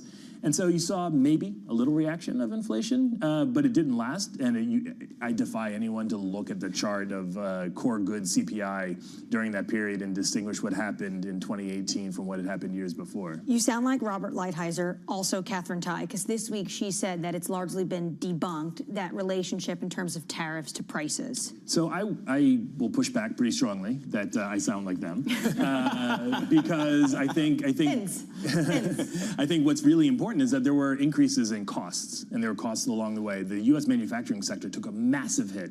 The global trading sector took a massive hit. The Fed was on, at that point, and it's somewhat reminiscent, on this hiking path that got derailed. And I wasn't at Morgan Stanley at the time, but what we were writing about was how disruptive, how destructive that tariff war was to the U.S. economy, especially the manufacturing sector. And sure enough, the Fed went from thinking they were sort of on this path of continued hiking. QT was on autopilot, to use Chair Powell's words. Yeah. And then very quickly things changed because we saw the reverberations through the economy from those tariffs. Let's finish on this. Our friend Rick Reeder of BlackRock is making some headlines this morning. Speaking to David Westin, it's going to wear on the upcoming episode of Wall Street Week a little bit later on this evening. Here's the quote, and I want the thoughts of both of you on this. I'm not certain that raising interest rates actually brings down inflation. You might agree with point one, given how rate insensitive certain parts of this economy might be. He goes further, though.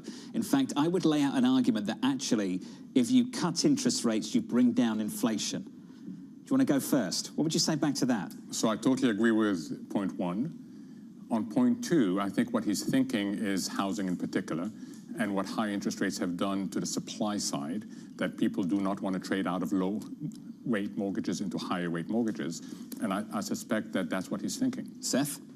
So I think tricky again. So to repeat one thing I said earlier, this cycle's a bit different. A lot of the inflation that's going away now, I think I would agree, isn't being driven by the hiking of monetary policy, at least from the peak, right? So we had commodity inflation sort of settle down.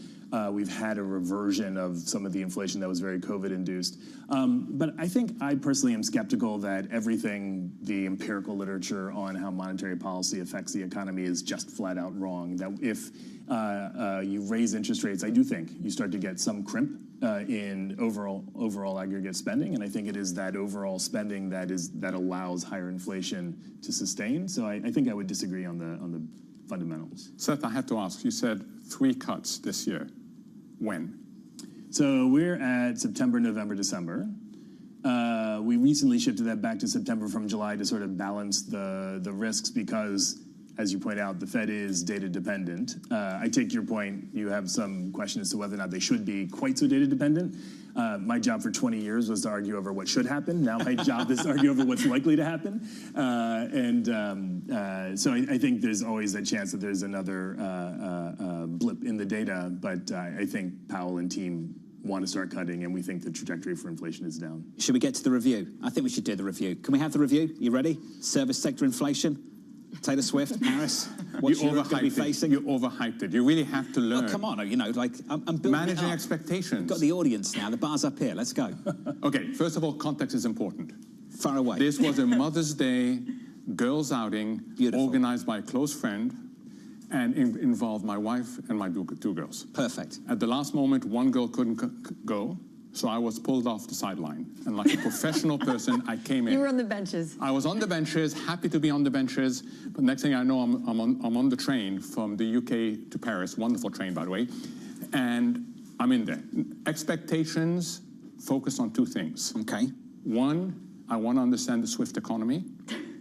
2 is what should I wear relative to everybody else. I had 0 expectations about what actually is going to happen on stage. And wow, an incredible performance, 3+ hours by someone who is an incredible entertainer. And what she did that I've never seen anybody do is make the crowd genuinely believe that she appreciated you being there. And I've never felt that at a concert. I've never felt that anything else. She actually was grateful for people there. And that showed in the reaction of the people. So you had this incredible love affair that I was witnessing because I came from the outside on this. And I really now understand this phenomenon. Did you feel grateful? I felt grateful because her show is incredible. I also was amazed by people going out and thinking, can they get tickets for tomorrow? Right? To go again? To go again. My friends did that in Paris. Yeah, you have people who went 2 or 3 nights in a row. This is real money. You kind of sound a bit like Ray Dalio. Do you remember him? He went to a Swift concert, took an excellent selfie, and said, "She can unite the world in a way that no politician can right now." You're kind of sounding like that. No, she's very sensitive. She could be president, Mohammed. You go that far. I wouldn't go that far, but she's very sensitive to her audience. And it's something that I've never seen before. We get some economics out of you. You know, what did you learn about the Taylor Swift economy? Oh no, it is a very powerful economy. Believe me, the consumer spending. When the people that we are with left in the morning, went all the way to the concert site, which was an hour away, in order to get in line to buy merch, because they weren't confident that they would get merch at the actual thing. What are we talking about for a total Swift outing? Ticket, merch, your new outfit. I know you had also, I took some inspiration from that, bright pink. Yeah, what are we talking? A range. No, we're talking a lot. We're talking a lot of spending. I mean, the amount of people. Someone said to me, there are more Americans coming to Paris for the 4 concerts than you'll see for the whole of the Olympic Games. Wow. Now, I don't know whether that's true or not, but you know what? It could happen, could well happen. Mohammed, we're grateful to have you here. I feel this way. You're like Taylor Swift to me. I appreciate it. Mohammed's going to stick with us for some final thoughts. Seth, thank you, sir. Thanks, Seth Carpenter and Morgan Stanley. Let's get you an update on stories elsewhere this morning. Here is your Bloomberg Brief with Yahara Hackers. Hey, Yahara. Hi, John.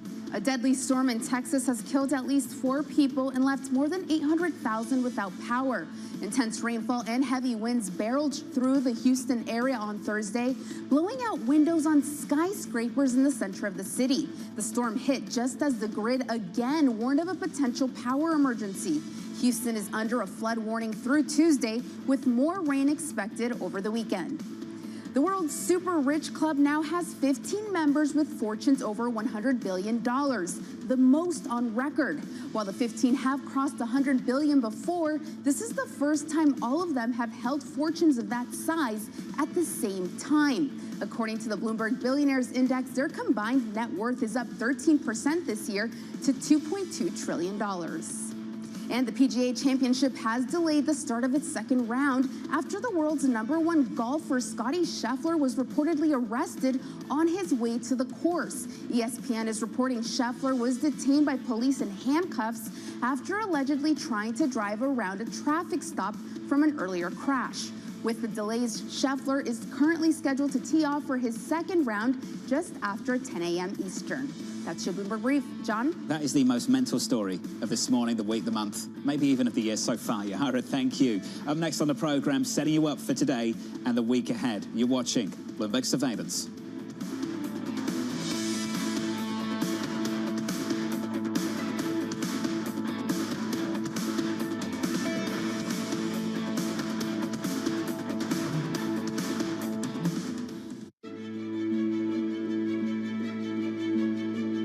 I've seen firsthand how some fashion businesses make women feel. And I think there's one thing, you know, being really vocal and being an Instagram activist and talking about something, there's a difference than putting your money where your mouth is and really trying to do something about the problem. And that's what I did with that business. It was about how do I take everything that I know and I've learned and actually do the opposite. And I think that as a young black female entrepreneur, the only thing that I could do was what I know from my experience. And the honest truth is, I didn't set out to create a company that was like deeply rooted in the principles of inclusivity and diversity. I set out to make a company that was right for me and my friends, and I knew that if I had a problem, chances are somebody else does. And I think that's where so many businesses are, you know, created, when you're solving a problem that's real for you and therefore real for the consumer.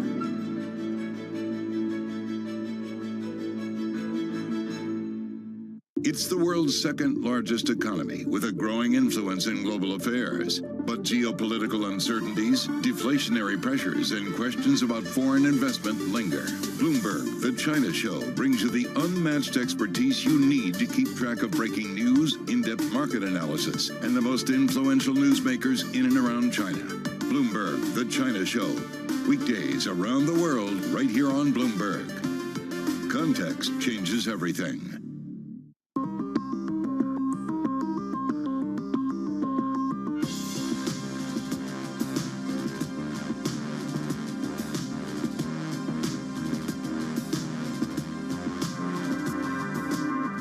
Why do the biggest names in business choose Bloomberg? That is a great question. It's a great question. Great question. Great question. Best question I get all night. Bloomberg, top experts, great questions.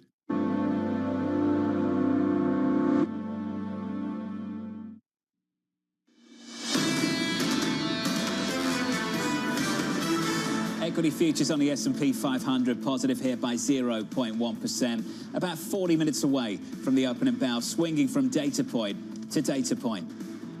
We're really constructive on how the data are going to turn out over the next 5, 6, 7 months. Just from primarily a bottoms-up perspective, right? So you've got the key components of inflation, housing inflation. We know where the spot rents have been for the past several months. When the BLS take those raw data, turn the crank on their machine to create the official statistics, it really points strongly to that continuing to fall over time. Here's the trading diary going into next week. A host of Fed speak, including Jay Powell's commencement address at Georgetown this weekend, plus earnings from Target and Nvidia on Wednesday, another round of claims, and PMIs on Thursday, and finally next Friday, UMich Consumer Sentiment Survey. Let's get some final thoughts around the table. Mohammed, takeaways from this week, and then we can talk about what to look for going into next week. So takeaway from this week is a unusually uniform signaling from the Fed, higher for longer. The Fed is totally aligned. If you think of every single speaker lined up on that message, and I have not seen that for quite a while. Anne-Marie? For me, it's what Mohammed said earlier about, especially as we go into the G7 finance ministers meeting, we know they're going to be discussing these tariffs. And Mohammed, you put it brilliantly, how we have a changing economy. National security used to be in the back of the bus. Now it's driving the bus, and maybe economics is not even in the bus anymore. What do you think that means for economic outcomes? More inflationary economic outcomes? Absolutely more inflationary and more unpredictable. Danny? I mean, unpredictable. That's not great news for the Fed. The thing that I'm still coming back through from this week is I come back from it saying I still don't understand the consumer. I still don't understand I'm on the where same we are. page with you. I mean, again, maybe it is just as simple as, look, it's a K-shaped economy. The upper end is doing really well. The lower end isn't. But then how do you explain Walmart saying that more people are trading down? How do you explain the credit card data? I don't know, Mohammed, can you make sense of any of that? No, I think weakness is starting to go up the income ladder, and that's what we're seeing. What I can't determine right now is how will companies react to that? What will companies do? Do you think they've got pricing power? Do you think they have it? Do you think ultimately to protect those margins we're going to see those layoffs? This has been the story now for the last few quarters. Do you think that's just around the corner? So we are going to see layoffs. I remember one job I had a long time ago when the economy was weakening and my boss came to me and said, you've got to reduce your labor force by 20%. And my reaction was, what if we accept a 20% reduction in pay? And the answer was no. The market judges you on layoffs. That's what the market judges you on, to find out whether you are reacting to economic weakness. So that's the concern, is that you will have layoffs. So you don't think we'll have the hoarding in the way that some people talked about immediately after the pandemic? Not anymore. I think that phenomenon is dying out. Final word, next week, NVIDIA, a little bit more economic data, then we get some earnings from Target in the mix as well. What stands out for you? What are you going to be focused on? Sentiment, Friday's sentiment. Sentiment about prices, sentiment about where the economy is going. Sentiment's going to be really important. Sentiment hasn't been good, Danny, to your point. It hasn't been good. Stack sentiment against the earnings, against the data, against what you hear from bank executives. Contradictory signals all over the place. Absolutely, and there have been plenty of people who have said, look, you can't trust the sentiment measures anymore. They are too political. They don't really capture what's happening with the inflation because it's about the absolute price level. But sentiment surely matters. It surely means something. To your point, you're looking out for it. What do you say to those people who say it doesn't matter anymore? I say, if you think it doesn't matter, then go back in history and ask yourself, what are good looking forward indicators? I've got two thank yous to make. First one, Mohammed, thank you, sir, for the whole hour. Really appreciate it. Danny, just awesome, as always. Bramo's going to be back next week. Coming up on Monday, here's the lineup. CEO Michael O'Leary and Atlanta Fed President Raphael Bostic. And just finally, if I don't do this one, I won't hear the end of it for the rest of the weekend. Anne-Marie, thank you. Appreciate it. Let's get you to the Thank weekend. you to you as well. From New York City, enjoy your weekend. This was Bloomberg Surveillance. Welcome to the world of decentralized finance. With a surge in Bitcoin, you have crypto stocks also surging. Bloomberg's covering all things crypto, the people, This is a political attack, and we must hold our elected officials accountable. the transactions, Really a record-breaking moment. Bitcoin is the exit strategy. and the technology. Awareness is going to grow, and these things grow the overall industry. Crypto as an asset class is here to stay. Bloomberg Crypto, only on Bloomberg. One of my greatest advantages, I own my company 100%. No board of directors. I make a decision, we move. And I had a guy say to me, runs a big media company. This guy ran a major division, Warner Discovery. Okay. It was just Warner Media at that time. He says, you know what, when we sit in our meetings, we don't talk about Disney. We don't talk about Paramount. We don't talk about Sony. He goes, you know who we talk about? I go, who? You. I said, really? He goes, yeah, you. I go, why? He goes, we are giant battleships, and you're like a little speedboat. And if there's gold on the beach, you run rings around us, get to the beach, take the gold, and by the time we turn our battleship around, you've already taken the gold. I go, that's right. I'm always gonna be that entrepreneur. I started my company from my dining room table 30 years ago. 30 years ago. And I started by calling every television station, asking them to carry my once-a-week show. On average, they all said no 50 times, and I worked through about 50,000 no's to get 150 yeses. That guy that was at that dining room table trying to pay his phone bill is that same guy today, 30 years later. That fire is still in my belly. I still run scared, and I'm still running after that vision of building the world's biggest media company.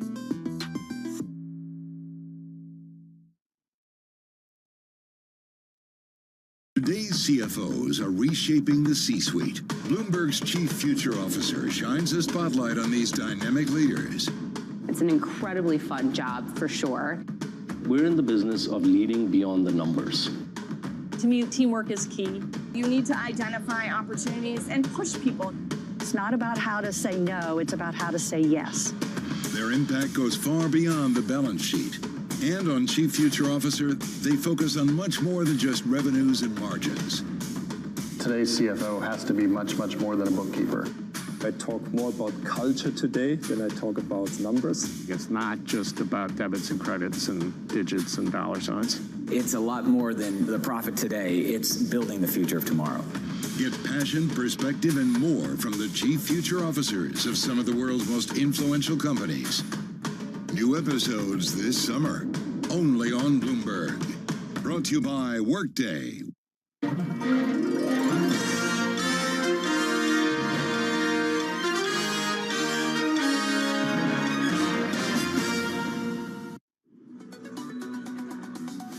From New York City, for our viewers worldwide, I am Scarlett Fu, and right now we're looking at a little change for equity markets on this Friday. You have S&P futures, NASDAQ futures up just slightly, about 0.1% to 0.2%. The Russell 2000 futures indicating a lower open for the moment. The countdown to the open starts right now.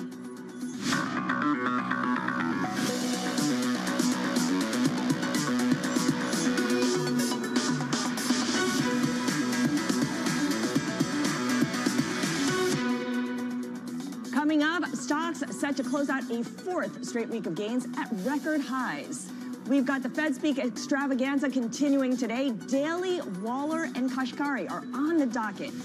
And memes become nightmares as the rout in GameStop extends to day 3. We begin with the big issue, which is preparing for higher for longer. Incoming economic information indicates that it's going to take longer to gain that confidence. So holding our restrictive stance for longer is prudent at this point as we gain clarity about the path of inflation. All right, let's start our conversation now with Bloomberg's Liz McCormick. Liz, we got the cooler inflation number that everyone was waiting for, and yet when you listen to Fed officials speaking, they're still saying, let's keep waiting, let's keep seeing how things progress. Why is that? Yeah, it's definitely a unified full court press that they're sticking with higher for longer. I think, they have to, Scarlett, because, we had those 3 bad months of inflation. Now we got one good one. They're seeing some signs of easing, let's say softness, not really soft in the labor market. So, they want to be patient because they want to make sure it's not like a head fake. I mean, that's, to their credit. They have to see a continued trend. We're still far from 2% on their target for PCE. So I think they want to kind of temper excitement a little bit, although like you just mentioned, stocks are doing well, so risk assets are doing well. But I think the Fed just wants to say, hey, the path of least resistance and what's probably going to be good is just keep these high rates, and they are high, for a little bit longer. They don't want to kind of oversell easing coming soon. Right, stocks are higher. Also bonds, if you look at the 10-year, doing well too. You've got the 10-year extending its rally to a third straight week. Last night, the 10-year yield touched a 5-week low of 4.3%. What is the thinking here that investors are still pushing ahead with this idea that they can continue plowing into bonds even as a rate cut is not necessarily in the cards in the near term? Yeah, I think they still believe that Fed wants to cut this year. They're going to somehow pull off some kind of cut. I think that's the majority of what traders think, albeit maybe it's only in December. Who knows? Markets price for like September. So I think in bond land, you still have attractive yields. You got decent coupons.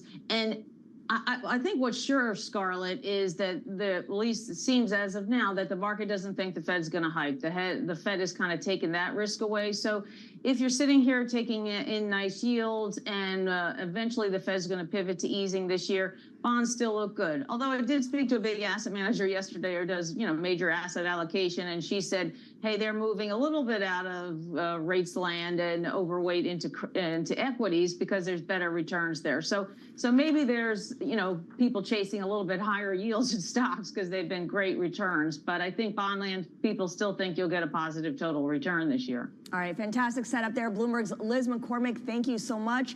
Let's dig into this further now with Monica Defend. She is head of the Amundi Institute, as well as Eric Knudsen, multi-asset class CIO at Neuberger Berman. Monica, let me start with you here. When it comes to equities versus bonds, which is in a better position given where we are right now with this higher for longer scenario of the Fed not doing much and just staying pat and monitoring data? Well, it is data dependent, right? So as long as earnings will continue to prove solid, sitting on solid margins, this might really make the opportunities open to enter into the risky asset more boldly. When it goes to the asset allocation on our side, what I have to say, we are quite selective on the equity side. Europe, UK, balancing between cyclicals and defensive high dividend stocks. While in the emerging market, there are some nice idiosyncratic story that goes to the supply chain relocation or disposal of natural resources. On the bond side, we really maintain quite a flexible duration positioning with a preference, a bias for a long duration one, and eyes open on the periphery, which we like at the moment in Europe. Okay, eyes open on periphery. Let me bring in, of course, Eric for his take. Eric, where do you sit in terms of equity market performance? The big caps have done very well. Semiconductor stocks seem to be rolling over a little bit here, but no one's saying that there isn't more growth prospects coming out of that sector. Yeah, overall, we want to have exposure to equities in this environment. The fundamental setup remains quite positive for equities with resilient growth, still strong consumers, still strong labor markets. Inflation falling, although probably not as fast as perhaps people thought, but still on a downward trajectory. And central banks determined to shift from hawkish to accommodative at some point, whether it's this year or next. Combine that with fiscal stimulus and lots of liquidity, that's a setup that is still supportive of equity markets. But within equity markets, we want to be biased on the areas that are not perfectly priced for the soft landing. So perhaps down the capitalization spectrum, real focus on quality and business resilience, and in areas that are perhaps more cyclically sensitive and will do better in a higher for longer and perhaps more inflationary environment. Within that context, we would say it's more of a fair fight between equities and, say, short to intermediate term bonds, given the yields available and the risk reward of that short to intermediate portion of the yield curve.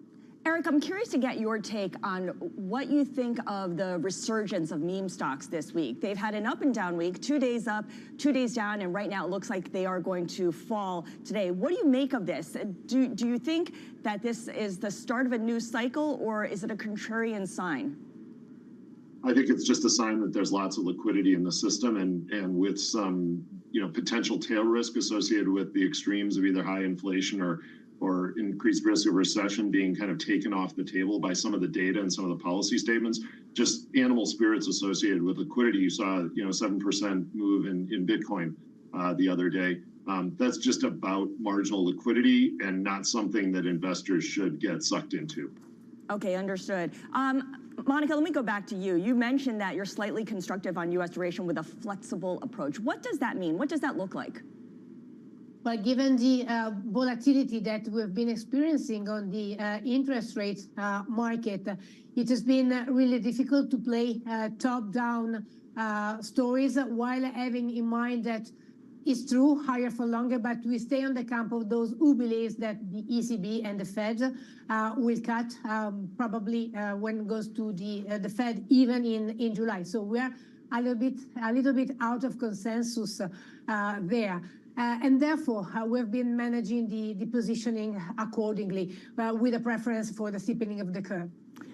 We had Rick Reeder on. David Weston spoke with him, Rick Reeder of BlackRock, and he made the point that the rate hikes that the Fed undertook did not necessarily tackle inflation. And the reason is because high rates allow wealthy Americans to earn more on their fixed income investments.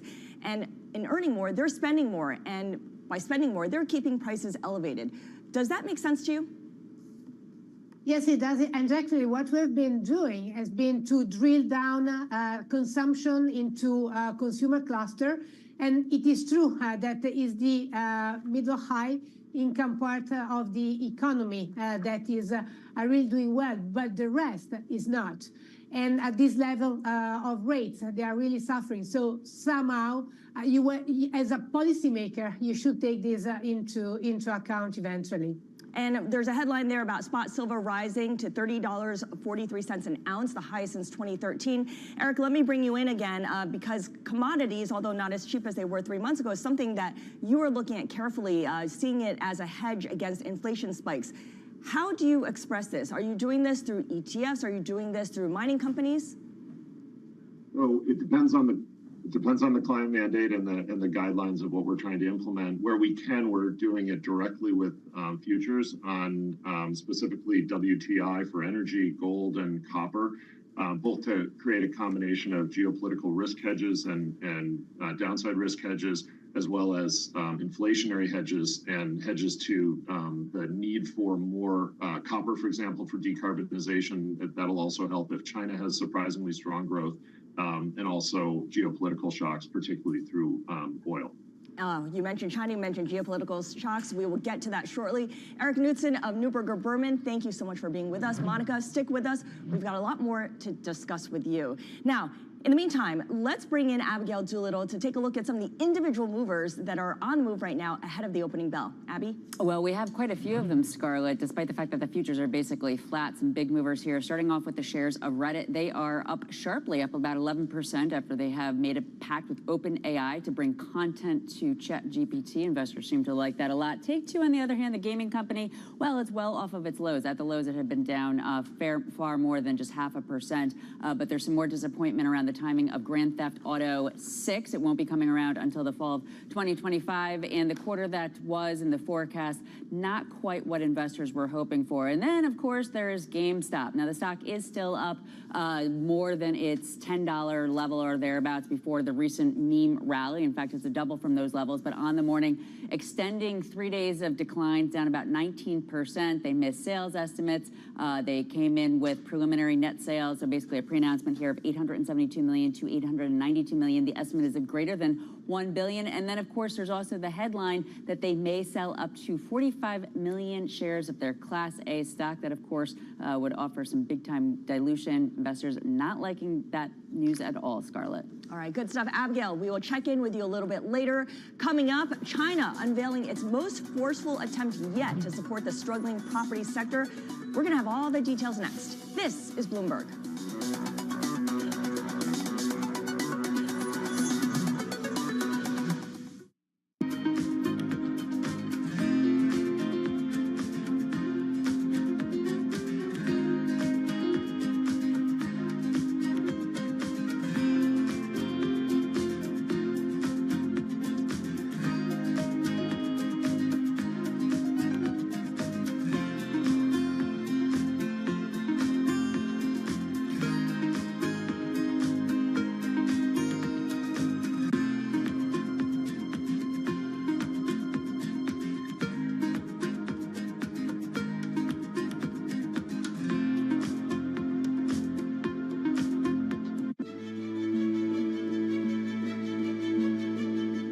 We invest in, buy, and own the backbone of the global economy.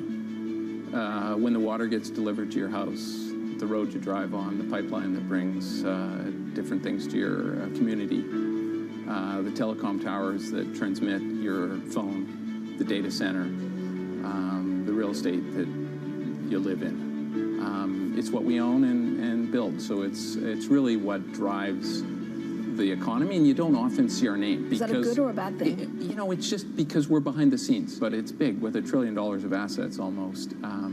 We're behind a lot of the things of the global economy. So being low-key, do you think it gives you strength? We just try to be quiet and do our thing, and sometimes it helps and sometimes it doesn't. But I'd say on balance, it's been good for us.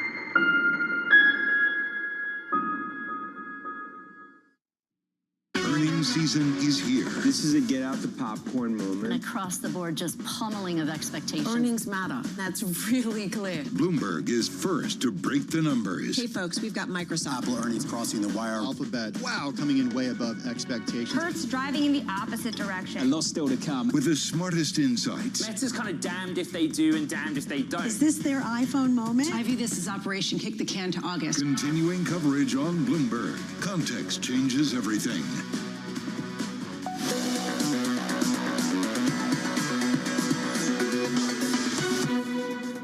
Today, the focus wasn't even on the data. It's about the rescue of the property sector, or the supposed rescue. So that really opens up Asia in particular. If you ask me, where are clients least allocated based on our data relative to benchmark, clearly Asia is where it is, and maybe there's an opening there for flows to redirect.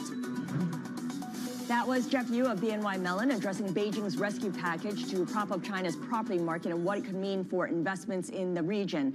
Let's take a deeper dive into those implications. Bloomberg's Enda Curran joins us now from Washington. Enda, first of all, Beijing unveiling its latest measures to resolve or end the property crisis. What are the specific measures it took, and how does it differ from previous efforts?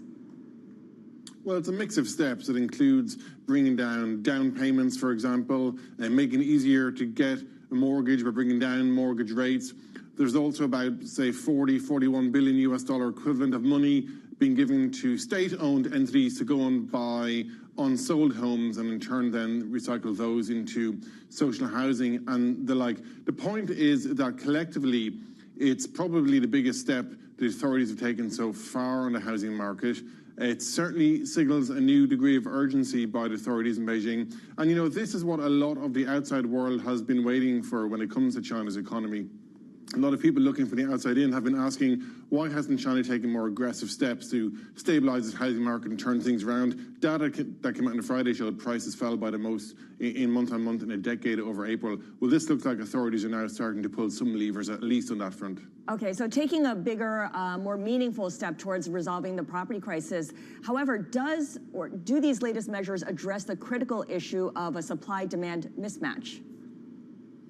Well, I think, look, we're going to have to wait and see how it all plays out and whether or not it does work. But you're talking about a sector of the economy that makes up maybe between 20 and 25% of activity in China. The property sector is a huge multiplier. It's obviously critical. We had data on Friday showing consumer spending continued to go in the wrong direction. At the time, the industrial side of things is doing okay. So clearly, the authorities realize they have to address the housing slump for their own domestic demand story, for their own economy, and if they want to meet their own growth target. There's also a global political angle to it, by the way, because, China's getting criticized for making lots of stuff and selling it overseas because they can't sell it at home. Well, China can now say, look, we're putting money on the table here to stoke demand and to rev up our own consumer base. Fantastic wrap up there. Bloomberg's Enda Curran with the latest on the China data dump and, of course, the latest measures to support its real estate market. Let's bring back Monica Defend. She is head of the Amundi Institute to talk a little bit more about investing in the region. Monica, you heard earlier Jeff Yu talking about how China and Asia is under-owned by a lot of funds. Where are you when it comes to exposure to China, exposure to Asia? Well, when it goes to China, we really need to frame it over a longer-term perspective, which makes the rebalancing of the economy credible. What is happening, though, in the short term, obviously, the imbalance, in particular in the real estate sector, is so wide that we need to see more. And this is the step-by-step policy efforts that we are seeing displayed by the authorities. So we welcome what has been done so far, but still, unfortunately, it is not enough. Having said that, since I would say the pandemic, there is this new geopolitical disorder that is allowing nearshoring, offshoring, and in particular, the regions in the neighborhood of China getting track. I'm thinking about India, Indonesia, South Korea.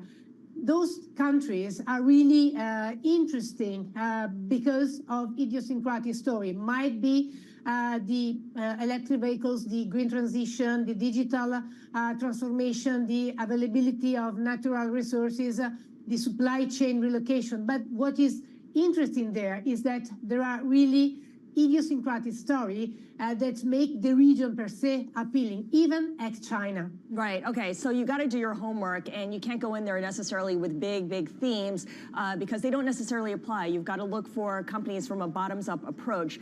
So I'm curious, you mentioned rebalancing, and of course we know that China has been rebalancing its economy from one that's investment and export driven to one that is domestic demand driven for years now. The property crisis really tripped that up. Where are we, do you think, in that rebalancing effort? I think that they are, if not at the initial stages, at least in the middle. When it goes, for example, to the rebalancing of the real estate sector, on other fronts, such as the energy transition, definitely they are running fast. The geopolitical angle is something relevant. We think the situation with the US will continue to move along the same path, but it will be interesting to see how the relationship with the euro area will deploy. So really, to make there are many bricks that have to stay in the right order to see this progression towards a more stable economy. What does that mean for Europe, which of course has much closer ties in many ways to China manufacturing than the US, given the efforts by the US to reshore or to at least nearshore a lot of the manufacturing? Well, what has happened so far is that we have been seeing more and more one-to-one relationship with China at country level rather than a European response. Probably it will be necessary to have a clear and shared industrial policy in the euro area, which is in the plan, and possibly after the election that will take place early in the summer, we will see what kind of steps will follow. Got it. Let's talk a little bit about Europe more carefully here.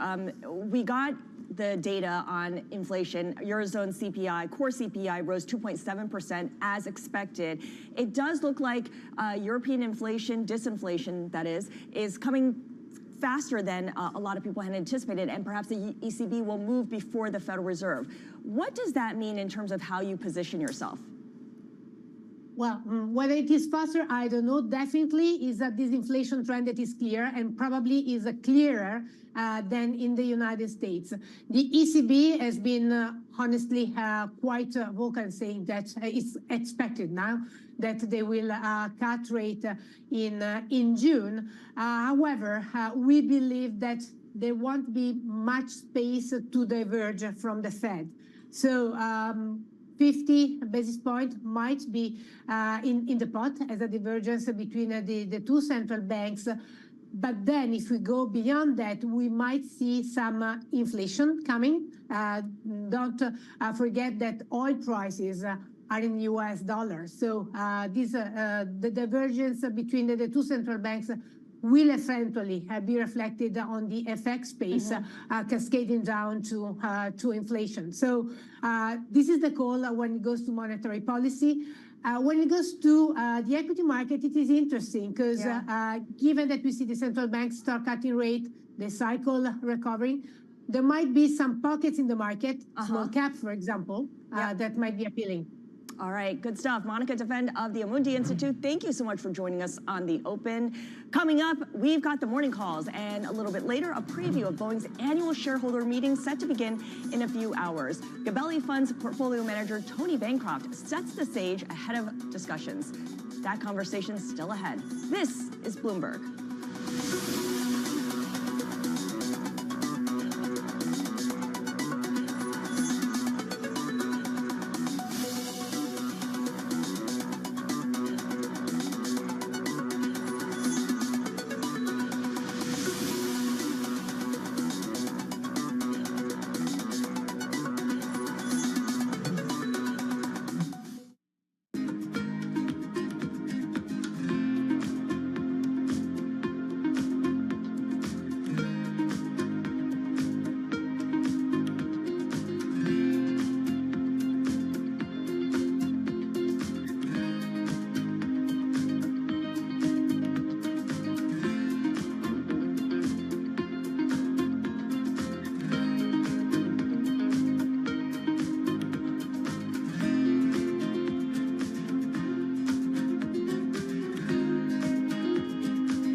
Bloomberg Surveillance covers the latest in global markets and the political events that influence your world. Join Jonathan Farrell, Lisa Abramowitz, and Anne-Marie Hordern only on Bloomberg. Context changes everything. From the beating heart of global finance, economics, and politics, and wherever newsmakers are moving markets, Bloomberg brings you conversations that allow for deep discussions and important insights. How has that shaped your strategy for the bank? Is this a new normal? Is this like a catalyst? Do you think we're in a new phase for dividend policy overall? That's a great question. I'm Francine Lacqua, and this is The Pulse, every weekday only on Bloomberg. Or other authorities. Could face bigger challenges next. Was going to keep bringing World Cup. This is a 3 as the economic picture covering the intersections of Hollywood, Silicon Valley, and beyond.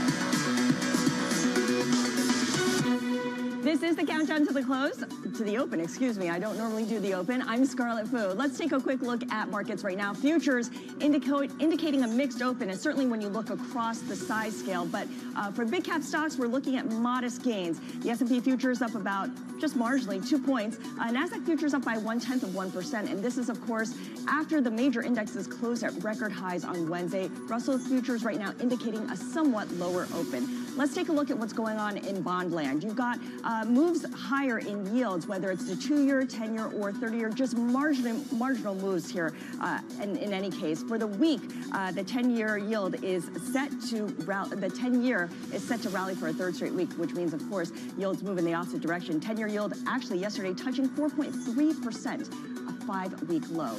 Let's get you now our morning calls. This is a look at some of the analyst recommendations this morning. And first up is Wolfe Research upgrading United to outperform, highlighting the company's impressive fundamentals and strengthening domestic travel trends. Next up is BTIG upgrading Darden to buy, touting the restaurant operator's attractive dividend yield and compelling valuation. And finally, Bank of America upgrading Robinhood to buy from underperform, the analyst raising shares by 2 notches, given the recent surge in retail engagement. Now, coming up, we are looking ahead to Boeing's big shareholder meeting. That conversation is up next with Tony Bancroft of Gabelli Funds. In the meantime, the opening bell is up next. This is The Open on Bloomberg.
Arch has laid plenty of groundwork for future revenue, but for now, Mark Messler's most pressing challenge as CFO is conserving capital. You have to have the short-term discipline to sort of circle the wagons around cash. I mean, cash is oxygen. I know where every ounce of cash is going, and but we also have to be nimble around that as well because things change by the day. Archer went public in 2021 in a reverse merger with a SPAC, Ken Moelis's Atlas Crest Investments. Through August 2023, the company raised over $1 billion from investors, including Stellantis, Boeing, United Airlines, and Cathie Wood's ARK Investment Management. Does that ARK investment open doors for you to bring in different kinds of institutional money going forward? It does. I mean, I think there's a lot of credibility that comes in with an investor like ARK. As I think about, my top targeted list of investors over the next 2 to 3 years. An investment like that gives us some credibility and gives us a little bit of staying power as I go in and talk to other investors. With the SPAC pipe now closed, Archer's facing a new phase of raising capital. I know the folks who aren't willing to invest right now may have large pockets of investment in the future. So I want to be in front of them. I'm wanting to show them progress. I want to create credibility with them that we are marching towards our goals of commercialization. Middle East and Africa, vibrant resources and high-yield investment opportunities abound. Join me on Horizons Middle East and Africa for the stories, newsmakers, and insight from this exciting region. Now weekdays, only on Bloomberg.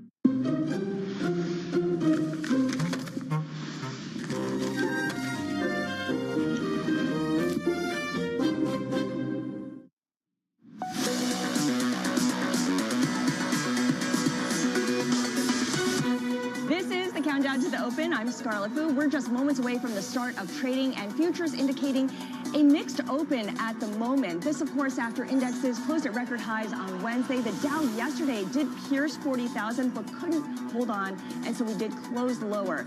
There's no real meaningful economic data on the board today. We do have LEI at 10 a.m. after the open. We do have Fed speakers as well, so we'll bring you those headlines when we get there. Let's change up the boards and take a look at how other asset classes are performing. You do have euro dollar moving lower, marginally so, at 108.55, excuse me. The 10-year yield also not doing a whole lot, 4.39% at the moment. Of course, there's a lot of caution after the excitement of this week's cooler CPI print, and Fed officials have made clear they want to stay higher for longer and monitor the data. New York crude also moving marginally higher, still below $80 a barrel.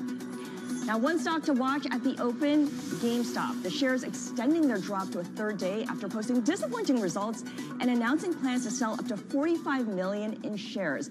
Abigail Doolittle has more. Abigail. Well, over the last 3 days, Scarlett, we now have the shares of GameStop down about 70%. That, of course, after in the month of May, from the beginning of May to the recent peak on the meme rally sparked by Roaring Kitty, up 500%. So lots of volatility for the shares of GameStop. Now, earlier this morning in the pre-market, both GameStop and AMC had been higher, but then the news came from GameStop, essentially a pre-announcement to the downside for their first quarter. They are saying that their preliminary net sales are going to be between 872 million and 892 million. The estimate just a little bit above 1 billion. That sent the stock lower. And then the additional news that came out is that they may sell up to 45 million shares of their Class A common stock. They basically filed for this, and they could do it through Jefferies as their sales agent. They said that their plans to use any net proceeds from the offering for general corporate purposes. Now, of course,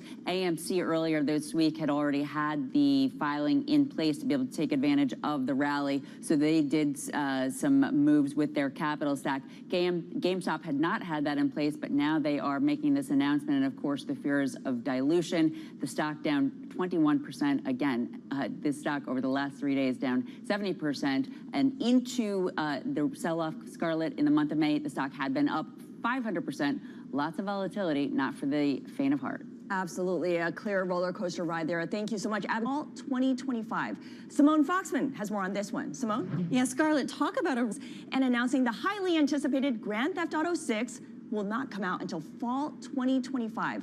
Simone Foxman has more on this one. Simone? Yeah, Scarlett, talk about a roller coaster in shares. We initially saw in the post-market yesterday shares of Take-Two fall about 10%, and then it kind of recouped some of these losses. Now we're looking at shares that are higher this morning after that release date was announced. Now, interestingly, this will put the release in fiscal year for Take-Two 2026. That is why the company was forced to report guidance that is lower than expectations, $5.55 to $5.65 billion. A year ago, it had estimated full-year revenue for the 2025 of $8 billion, and the consensus had been around $7 billion.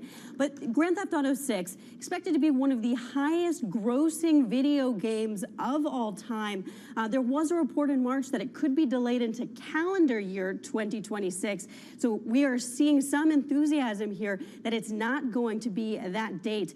Morgan Stanley calling the delay to Grand Theft Auto 6, removing a major overhang in the shares. And Deutsche Bank says it sees strength in its other businesses. That was part of the reason we saw pretty decent fourth quarter earnings. And Deutsche Bank also saying that the long-term opportunity it believes for Take-Two remains intact. Scarlett. So the release date gives a little bit more certainty to something that was a big question mark. Simone, thank you so much. Let's turn now to the chip industry. Applied Materials did not exactly impress investors with its latest forecast, following a rally in the shares this year. Isabel Lee has more on this one. Isabel? Hey, Scarlett, this is an interesting stock to watch because in the pre-market, it was trading lower. Yesterday, it was also down, but now shares are popping. So I guess investors are still digesting the news. But then you're right, the company did give out a forecast that failed to live up to investors' extremely high expectations. And so Applied Materials is the largest maker of chip-making machinery in the U.S. So this is typically seen as a bellwether of the chip industry. And it reported actually sales the top average estimates and profit range was also in line. But to your point, it was really the outlook that failed to impress. And we have the CEO saying that near term, expect some digestion, that they're not expecting that it will be a significant growth year this year. But he also did say that he's extremely bullish about the prospects of AI chips. Investors really have been looking to Applied Materials for any sign that the chip industry is recovering. Applied Materials supplies to the industry's biggest manufacturers. This includes Samsung, Intel, and TSMC. But Morgan Stanley, though, is not that pessimistic. The company reiterated its equal weight rating and saying that they're impressed by the firm's execution, that they don't see an imminent negative catalyst with China spending. We have also Citi raising its price target and maintaining its buy rating. For now, shares are holding up around 2%, and year to date, also up around 30%, Scarlett. Yeah, I look at the Philadelphia Semiconductor Index and Applied Materials, the second best performer at the moment. Isabel, thank you so much. So from chips to social media, Reddit announcing a partnership with OpenAI that'll bring its content to ChatGPT and new AI features to its forums. Ed Ludlow has more on this one from San Francisco. Ed. Good morning, Scarlett, and welcome back to the morning. You know, it's interesting. Reddit's clearly markedly higher, around 10%, flirting with a fresh record high since its IPO. It's actually a two-way relationship. So OpenAI will get access to Reddit forum text data in order to train its models, but it'll also be able to show Reddit posts through its consumer and enterprise-facing chatbots, essentially. What does Reddit get out of it? Well, Morgan Stanley estimates anywhere from $40 to $50 million of very high margin revenue every year. So that's clearly a boon. But also, Reddit's talking about offering its own AI tools within the Reddit forum that are built on OpenAI's large language models. So it's not the first type of licensing deal Reddit's done. They have one existing one with Google, and they've kind of been like super disciplined. Every time I speak to one of the executives, they say, oh, it's very early days, it's an early market, we're still an advertising-based business, but clearly the market sees a lot of potential in this. And what's so cool about Reddit information is it's kind of like real time, right? It's a snapshot of what actual humans are saying about all kinds of stuff, as opposed to kind of historic backwards-looking text data that training large language models usually entails by going through databases or through the internet, essentially. And so on the other side of the table, those building the large language models see a lot of value in Reddit. The question for the street and the sell-siders in particular is, well, that's really good. When's the next one? How many more of these can you do? Yeah, well, Reddit delivering on what it had told investors it would do, which is get into licensing its data. And of course, ChatGPT will need to learn how to decipher a lot of acronyms. Ed, thank you so much. Now, another stock to watch right now is Boeing. It is lower in the early trade right now, losing about 0.25%. The company holding its annual shareholder meeting today. Joining us now for more is Tony Bancroft, portfolio manager of Gabelli Funds. Tony does own Boeing in his portfolio. So, Tony, this annual shareholder meeting is going to be held virtually. There's a lot on the agenda, from safety issues, of course, to CEO pay, to a CEO search, to the election of board directors. What is most urgent for you? You know, I think all those issues are important, timely issues. But I think the big picture is Boeing. Number one, they need to hire a new CEO. Now that they've announced that CEO Calhoun's going to be stepping down. Number two, they've got to get the Spirit acquisition done. Number three, they've got to get production rates, for the 737 back up and back to where investors expect. And number four, they've got to get the 787 deliveries, production rate, supply chain squared away. And I think that those are the real four material items that are going on in Boeing's world. And the stock's probably going to be in high volatility until that point. Okay, so of those big issues, what are you likely to learn the most about at today's shareholder meeting, do you think? You know, I think it's going to be very formulaic in a sense of they'll go through what the agenda is, and they'll vote, however proxy voting committees will vote and go with recommendations. You know, our proxy voting committee has has its view, and I think most of it will probably be along those lines. I'm sure there will be issues coming up from the recent January 5th incident, and among other things, the Spirit acquisition as well. Okay, so let's talk about the CEO search. There's a question about whether Boeing needs to go outside the company for its next leader. The problem is the underlying businesses are not really easy for outsiders to master. You've got complex engineering, high volume manufacturing, and of course, now, well, I shouldn't say now, but high safety standards that may have been a concern up until recently. You cover the aerospace and defense industry. Can this leader, this kind of leader, only be found in peers, in rivals? You know, I think you probably can make a case for both sides of that argument. You can probably find highly successful companies that have had obviously insiders, people that are outsiders but within the industry, and then complete outsiders and show extreme success. I'd say maybe specific to the aerospace and defense industry, maybe even specific to Boeing, just because they're the largest commercial plane manufacturer. You probably want someone that has a background in the commercial, or defense aerospace industry. Someone that understands, pretty technical, highly engineering components.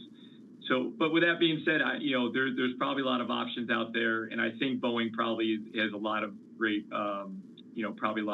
candidates that they're looking at right now. Okay, Tony, have you added or trimmed your position recently? If not, what are you more likely to do, add or trim? So I've been slowly adding to my position, and over the long term, I'm still a long-term buyer on Boeing. We think that, the secular trends, the tailwinds that the industry has on both sides of the commercial aerospace side, the aftermarket side, and then the defense industry, you're just going to see continued secular growth on both industries going forward, just with all of the geopolitical instability and just demand for travel with this experiential generation and the emerging economies wanting to come into middle class. So, I mean, doesn't that get to the gist of it, which is, despite all these issues, despite the long to-do list that Boeing has to tackle, demand for its airplanes remain intact, and that's not going anywhere anytime soon because you've only got Airbus as the alternative. I don't think you could have said it better, Scarlett. Through the pandemic, which was the worst downturn in, commercial aviation, Boeing and Airbus essentially had net increases in their backlog. So I just think there's something to be said there about that. And in all reality, for all intents and purposes, it's going to remain a duopoly for the foreseeable investable future. So I think there's a lot of barriers to entry, and there's a lot of reasons to want to own these two, to own the OEMs and to own just the aerospace and defense industry in a whole. Tony, before we let you go, if there's any room for surprise in today's shareholder meeting, what might be the surprise? I'm sure there could potentially be a surprise with people voting against. I mean, but it's really not a surprise because both of the proxy have sort of offsetting views. But you could see, maybe people, not voting against maybe what the general thought was of the board or CEO pay. But I think in the long run, that's not the factor that's going to change anything for Boeing in the long run. All right, got it. Tony Bancroft of Gabelli Funds, thank you so much for joining us with a preview on Boeing's shareholder meeting that begins in just over an hour. Coming up, the advancement of generative AI continues. people are continuing to see the advancements. We haven't stood still in Gen AI. I think lots of things are happening there so people can extrapolate about the productivity improvements ahead. We take a look at the world of AI next. This is The Open on Bloomberg.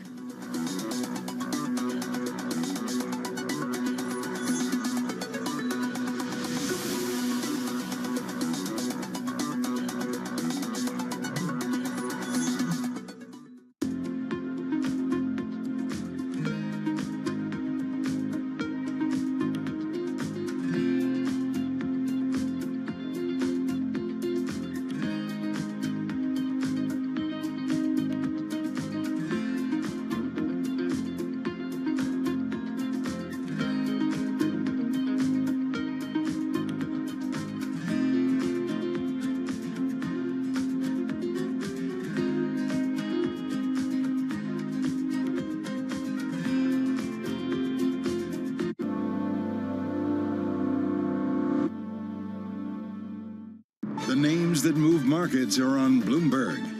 You know, with all due respect and thoughts and empathy and sympathy for the people who are suffering at the moment, and there are plenty. It's not just Ukraine and Gaza, it's in many other corners of the world as well. But I'm constantly surprised by the level of resilience and the capacity to actually bounce back from those traumas. So I have faith in the human beings and their capacity to respond to adversity. We've seen it. You know, look, earlier in the pandemics, we thought that the world was coming to an end, right? It hasn't. Nobody thought that vaccines would come up in such a short period of time. And every time we have to constantly resurrect this spirit of resilience. But are you hopeful that... I'm always hopeful. Oh, come on, we have to be. We have to be. Bloomberg. Context changes everything. This is Bloomberg News Now. News when you want it at the touch of a button. Another volatile day on Wall Street. We're seeing big moves. All eyes on Capitol Hill as Democrats and Republicans prepare. Today's job numbers casting doubt on the Fed's next move. Inflation remains front and center. And that's news when you want it with Bloomberg News Now. Get it 24/7 on the Bloomberg Business app, Bloomberg.com, and anywhere you get your podcasts. Bloomberg News Now. Context changes everything. Why do the biggest names in business choose Bloomberg? That is a great question. It's a great question. Great question. Great question. Best question I get all night. Bloomberg, top experts, great questions. Bloomberg covers the world with unmatched reach and resources. From more than 120 countries, the moment news breaks, 24 hours a day. Bloomberg, context changes everything.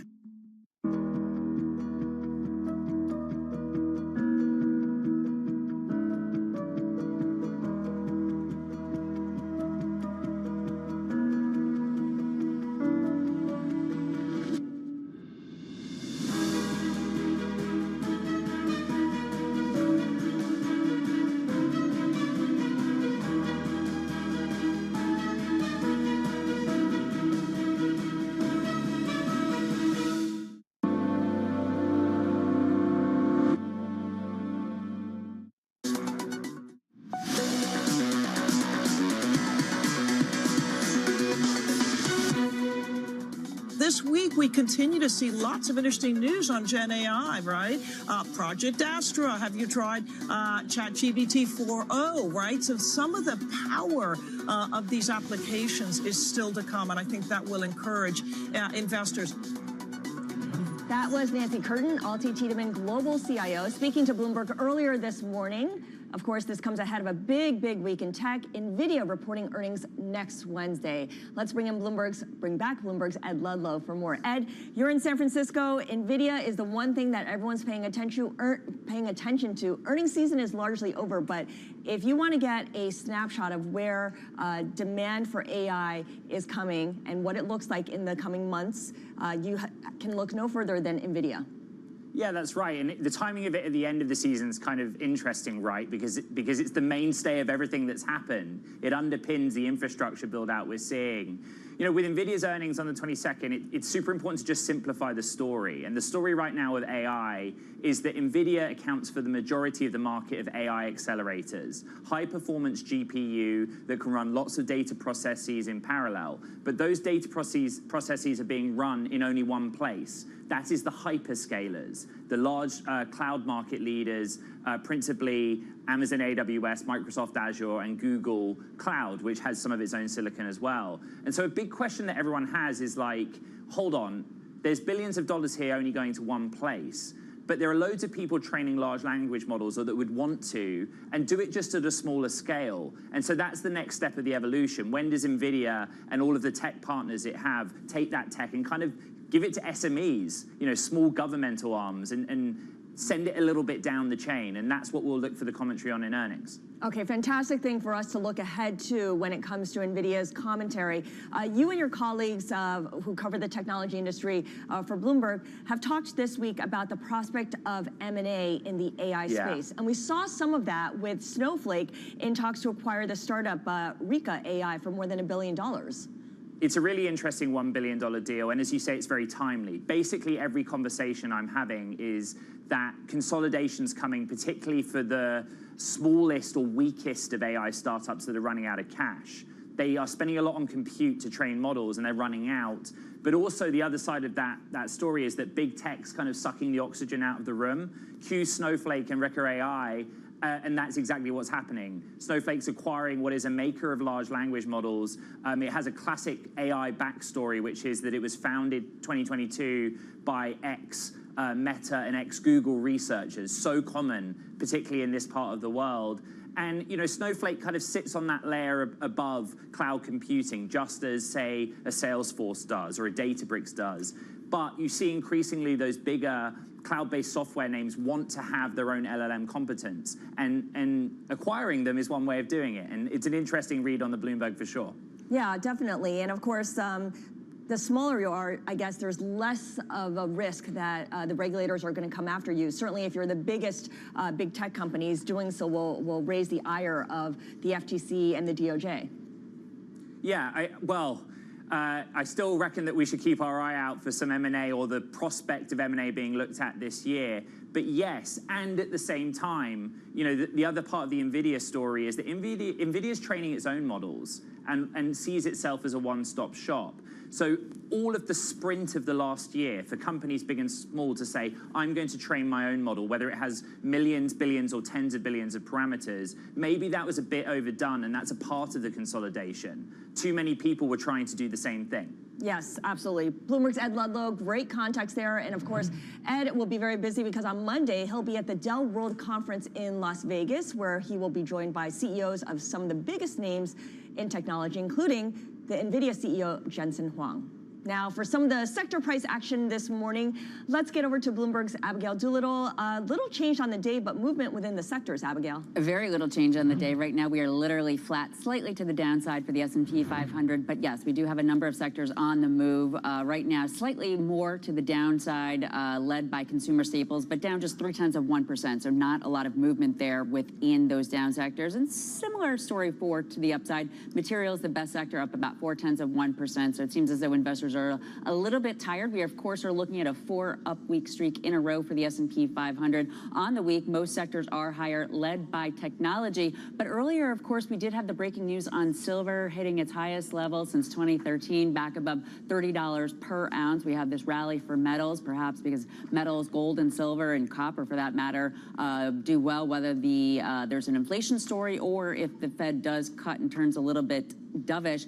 And we also had some interesting news on Microsoft, a report saying that they may be changing the way that they charge for their Call of Duty game, that it will be a subscription model, Scarlett. That stock, very little changed on the day, actually down a little bit. But on the week, we can see that tech is higher, up again about 3.3%, up for a 4th week in a row. All right, good stuff. Abigail, thank you so much for the latest there. We'll be keeping an eye on the moves across the equity markets. Coming up, the market moving events that you need to be watching for next. Our trading diary is up next. This is The Open on Bloomberg.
This is Bloomberg. In a multi-trillion-dollar industry, there's a lot of ground to cover. Bitcoin ETFs rubbing elbows with the big dogs. This frenzy has engulfed the entire world. We'll show you what's happening in ETFs like no one else. Bloomberg ETF IQ, only on Bloomberg. Access the financial world on demand. Hear from leading economists, policymakers, and industry experts via live and on-demand webinars, only from Bloomberg. Start exploring to see what's moving the markets. Visit Bloomberg.com/webinars.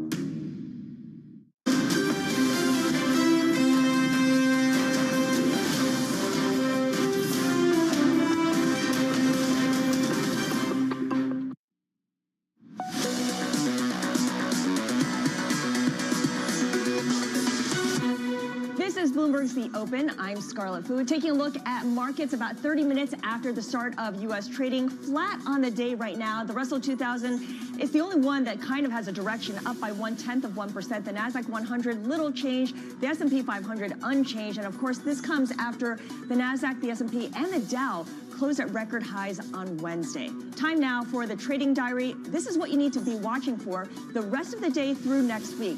We've got Fed Speak ramping up with Waller and Kashkari. At the top of the hour, we'll bring you the headlines as they cross. Boeing hosting its shareholder meeting later this morning. It'll be virtual, helmed by the chairman, Steve Mollenkopf. Investors will be seeking updates on its search for a new CEO to succeed outgoing chief Dave Calhoun. Then moving to next week, we get more Fed Speak from Bostic and Barr on Monday, followed by Barkin, Mester, Williams, and Collins on Tuesday, and NVIDIA earnings coming after the closing bell that day. And finally, watch out for the Fed minutes on Wednesday. This was the Countdown to the Open.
In recent years, you created an institute, the Jane Goodall Institute, and what is that designed to do?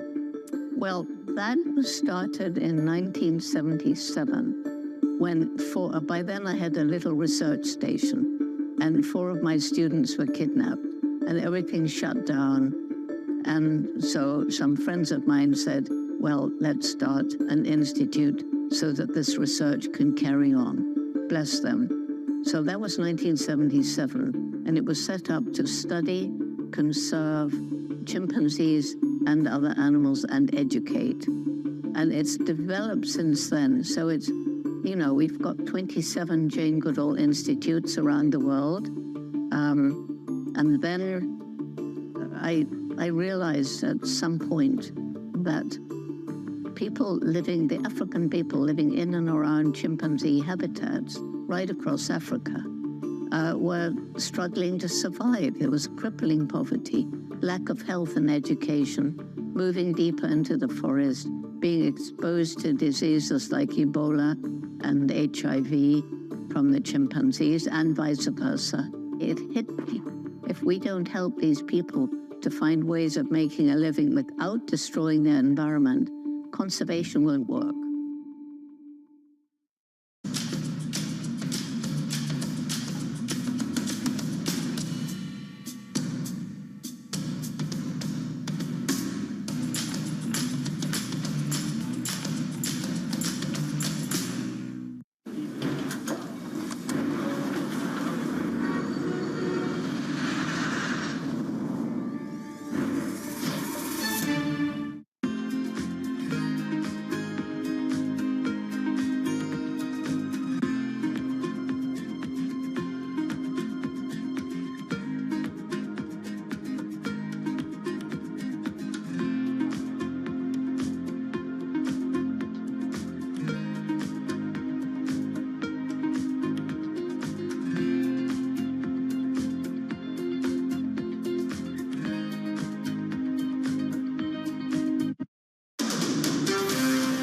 This is Bloomberg Intelligence with Alex Steele and Paul Sweeney. The real outperformance has been the U.S. corporate high yield. Are the companies lean enough? Have they trimmed all the fat? The semiconductor business is a really cyclical business. Breaking market headlines and corporate news from across the globe. Do investors like the M&A that we've seen? These are 2 big-time blue-chip companies. The window between the peak and cut changing super fast. Bloomberg Intelligence with Alex Steele and Paul Sweeney on Bloomberg Radio. Good Friday morning from the Bloomberg Interactive Broker Studio in New York City to our worldwide audience. We're also streaming live on YouTube, so head over to youtube.com and search Bloomberg Podcast. Alex Steele, Paul Sweeney, we are bringing the stories to you. We're focusing on companies. We're focusing on their stocks, their bonds, the stories. We go to the Bloomberg Intelligence Research Department. They have 400 analysts there who cover 1,200 companies in over, what is it now? 2,000 companies. 2,000 companies, 130 industries. 400 people. There you go. Thank you. The numbers are hard. It's a lot. It's a lot. We started with 3 people. And now we're over 400. Amazing. Yeah, so that's pretty cool. We built a pretty cool business there. Mandeep Singh, Bloomberg Intelligence tech guy. He's going to join us to talk all things tech. We're going to talk to Ryan Fox, Bloomberg Intelligence analyst covering paper packaging, to discuss his recent report on his mid-year outlook for box shipments. It's got to be bullish with all those, boxes that are coming to everybody's doors. If you're long the box company, that's got to be a way to play it, Right, but if the consumers slow down, does that change it? Does that change the idea? I see what you're saying I don't know. there. All right, we'll check and we'll get into the bottom of that. The box business. Yes, we have a box analyst at Bloomberg Intelligence. John Tucker, he's going to lead us all off with a Bloomberg Business Brief. John. Okay, and we are being brought to you by Interactive Brokers. Discover the future of trading with their next generation trading platform, IBKR Desktop. Download IBKR Desktop at ibkr.com/desktop. Major stock averages right now, mixed to little change. You have 6 of the 11 major industry groups in the S&P 500. They are higher. We're being led right now by materials. Dig a little deeper into that. That's where you're going to find the copper producer Freeport McMoran as copper prices jump. Right now, the S&P 500 up just a point. We're at 52.98. Dow Jones Industrial Average 56 points higher. That's at 39,925. And the Nasdaq 100 down just a point. Ben Laidler at eToro remains bullish of equities. all three major U.S. indices at all-time highs. Price momentum is the most powerful factor in markets, and I think this is very fundamentally supported. We have an earnings recovery, and we have interest rate cuts still on the horizon, so I think it's all pretty positive. One of the standouts today, GameStop, those shares right now 25% lower. Among other things, the company may sell up to 45 million shares.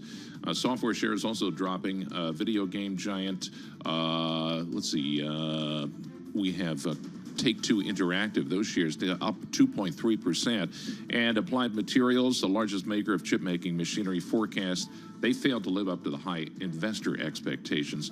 And then you have Cracker Barrel, that is down almost 15%. Restaurant chain reducing its quarterly dividend. And we check the markets for you all day long, right here on Bloomberg Radio. I'm John Tucker, and that is your Bloomberg Business Flash. Paul and Alex. All right, John Tucker. I'm Alex Steele, alongside Paul Sweeney and John Tucker. Happy Friday, everybody. Exactly. How are you? I'm all right. Now, you know what? I'm just reading up on this news about in Houston, about the storm here. Oh, my God. So what happens whenever I read a story about Houston, I Google map it, and I always forget that it's on the water. It's on the Gulf of Mexico, so it's so exposed. It's just amazing. But the rain they got there is crazy. So I was talking to some sources there earlier today, right? And you hear storm on the article. You're like, oh, wow, those pictures are bad. But apparently it felt like to them like 100 miles per hour gust wind in their apartment for straight up 20 minutes out of nowhere. Really? Like everyone said, oh, storms, okay, you get some rain. But like, and downtown Houston, I was told, is totally shut because all the glass has fallen from some of these buildings and just like lying in the street. And we also are reminded of the fact that that is one of the independent grids of the U.S. There's the East, the West, and then there's Texas. And Its then there's own Texas. independent grid. Yeah, now, where did you learn that, John? From the book Grid. I knew it before that. I know. Now, why does Texas have their own energy grid? Just they because they're Texas? Yeah, okay. Because it's Texas, and the only other region around here like that is Quebec, which is always on the verge of like going independent, you know, from the rest of Canada. So that same sort of vibe in Texas. Very good. Okay. They also have the largest wind farms in the U.S., but that's a whole different convo. Anyway, apparently it was really rough. The market also quite interesting. Yep. Maybe a little rough today, but not really. It just feels like we're seeing a little bit of a pause. That's fine. It's still been a really solid week. We want to go to Vincent Signorella, Bloomberg macro strategist. He joins us now. Vincent, what do you think? I mean, it's really hard for me to find a scenario where stocks materially go down. No, I think if you look at the price action in the last 2 weeks, it's really interesting where traders' mindset is. The momentum is definitely to buy stocks. The momentum is definitely to drive equities higher. All bad news is being ignored. You go back to the University of Michigan, the prices paid, the inflation numbers, expectations a lot higher, totally ignored by markets. New York Fed inflation survey showing higher expectations, totally ignored by markets. Yesterday, we saw import prices rising, also being revised higher from the month prior. Definitely going to feed into producer prices, totally ignored by markets. So basically, bad news is, it's not even saying bad news is good news. Bad news just doesn't exist, it seems, for this market. And we're higher pretty much across the board. NASDAQ lagging a little bit this morning. But we're just seeing equity gains, and it's where the mindset of traders are. When you see this, when you're on the floor trading this, it's really hard to fight this. Even when you see data come out in your favor, if you're a bear, even when you see opportunities where you think you can fade this, they're short-lived. The market comes back in your face and continues to drive it higher. So unless we see something earth-shattering, and again, the Fed speak is another thing that's you would think would have pushed back on markets, and just nothing. The bears out right now. It's bulls forward. Mm-hmm. Vince, you know, a lot of market folks will tell us, you know, in the context of a longer-term bull market, a nice 5, 10, 15, even 20% pullback, that's healthy for a longer-term bull market. Was that 5% pullback we saw in the equity markets in April, and that pushed up to 5% in the bond market? Was that the sell-off? You know, that's a really good question, Paul. I actually thought it was going to go a bit further. You know, I was thinking more like you were saying, the 10 to 20% that people were looking for. Again, that healthy correction. It leaves me wondering if we still have that coming. There's a lot of enthusiasm in the market to push this forward. But when you look at the data, if we're dependent on Fed rate cuts, it doesn't look like it's going to happen until the end of the year at best, if not into 2025. So that to me isn't going to be something that's going to drive risk. Yeah. The question is it going to be earnings? Have we lowered expectations enough? Or is the consumer now hitting a wall? We're starting to see some anecdotal evidence that the consumer might be slowing down. If that's the case, you would think that we're going to see a little bit more of a correction out of equities, but there's still time to tell. We're still waiting on that data. Yeah, in retrospect, it really feels like it was tax season that did it, the sell-off. Oh, and then after that, we had stabilization. Ooh, I like that. I'm going to go with that. Hey, Vince, before I let you go, what's up with GameStop? You got to wonder about a meme of a guy leaning forward in a chair driving those gains. I mean, one of the major short sellers came out yesterday and announced that they were short selling the stock. Nice profit overnight. I think when you look at the meme stocks realistically, nothing's changed. And they had announced this morning a 45 million potential Class A shares. That's not going to help that market. And if you look across the board, you've got AMC, BlackBerry, GameStop. They've all fallen back from that one quick burst or that couple of day burst. So unless there's some other momentum driver for them, I just don't see where they get the bull market or the stiff wind that drives them higher. Yeah, I have to, AMC was on it, though. It took GameStop a couple days to get on that. All right, Vince, thanks a lot. Really appreciate it. Happy weekend to you. Vince Signorella, Bloomberg macro strategist, joining us. Let's get to tech. There's been some fun news. I was taking a look at this Reddit OpenAI thing. So apparently the deal between the two helps display Reddit's content and also train OpenAI's systems on its partners' data. So this kind of what they promised when they IPO'd, and then maybe a little extra. Mandeep Singh joins us now. He is a Bloomberg senior technology analyst. Mandeep, give me some of the particulars here. Well, they haven't told us who is paying whom. It's just that, I mean, look. They're friends, man. We know Google pays Reddit almost $60 million a year for its content. And in return, I think Reddit benefits more in the sense that, yes, they get paid and they also get traffic from Google, Google displaying Reddit's links on its search. But in this case, I think OpenAI probably needs Reddit data more simply because you have to constantly train these LLMs. I mean, Reddit has almost 1 billion posts a year. Look at the magnitude of the user-generated content. So yes, OpenAI has the most powerful LLM out there, but LLMs needs these large data sets.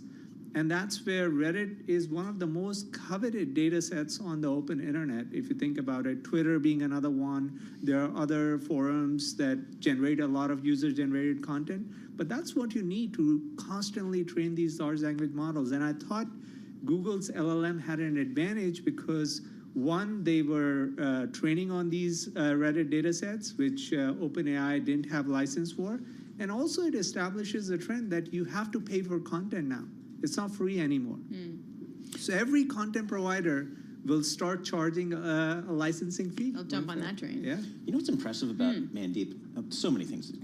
On a Friday, in studio. I totally knew you were going to bring this up. And now, so he basically leads our BI effort in New York because the senior management is safely ensconced, leading from the rear in Princeton. So he's our guy here in the world's financial capital. But what I love about the Reddit story is, I love this Reddit management team. They get the gold star now. They went public saying they were going to do something. And they did it. And they did it, and the IPO shareholders are benefiting. That is such a class move, man. They want to come back and sell more stock, I'll buy it. Yeah, that was a nice move. Raise, and look, I mean, compare them to a company like Pinterest. Same number of daily active users, same number of monthly active users. Pinterest trades at a 25 billion market cap. Reddit is still a $10 billion market cap. Yes, there is a revenue gap. I mean, obviously Pinterest generates 3.5 billion in revenue. Reddit's is much smaller. But in terms of engagement, user trends, everything looks similar. So we'll get to Snowflake in a second, but I have one more silly question. Yeah. So when I'm going on Google and I'm searching something now, and then it gets me eventually to all the, here's what Reddit's saying and all those links, Is that because of these kind of partnerships? I mean, look, Reddit, again, has the most authentic user content, communities that people want to know. Like, they don't want canned LLM-generated answers. People want real answers where users are having an engagement and discussing a topic. And that's why Google is prioritizing Reddit's results in their 10 blue links. I mean, yes, they are adding like AI overviews and all that, but they are prioritizing Reddit in their first 10 links because they find these links to be more engaging for their users. Okay, let me just give these guys a pat on the back here. Reddit went public September 17th, 2024 at $34 a share. The stock's at 63 and change here today, up 85%. That's a nice trade. That's a nice investment. They should be doing some more stock, and more companies should be coming public. I don't know why the floodgates aren't just gushing with IPOs. What is Snowflake, and what's their AI strategy? Well, so Snowflake is a layer that's on top of your hyperscalers. You remember, hyperscalers gives you the compute, the database. So Snowflake is like, I will aggregate all your data into a nice dashboard. That was their value proposition. They were immensely successful until this whole generative AI and LLM wave popped up, which was very disruptive because, one, Snowflake didn't have any of their large language models that all these companies, the hyperscalers, have. And then, obviously, abruptly, their CEO resigned and they appointed a new CEO. And his playbook seems to be to develop an LLM, because otherwise they're at the risk of getting disintermediated. Look, it's still a high growth company, still mid 20% growth, hugely impressive. But for a while, they couldn't put a step wrong. They were growing 40% plus. And so suddenly that growth decelerated, and I think it was because of the not having an LLM, so that's what they're trying to solve for here. So they're in talks to acquire Reka, am I saying that right? Yeah. Reka AI for more than $1 billion. So that would solve their LLM problem? I don't know if it's going to solve, because with LLMs, the clear leaders have been established. It's OpenAI, Google, Mistral, and Meta, the 4 or 5 players. All the smaller players are finding it's too expensive to constantly train their LLMs, so the consolidation is happening.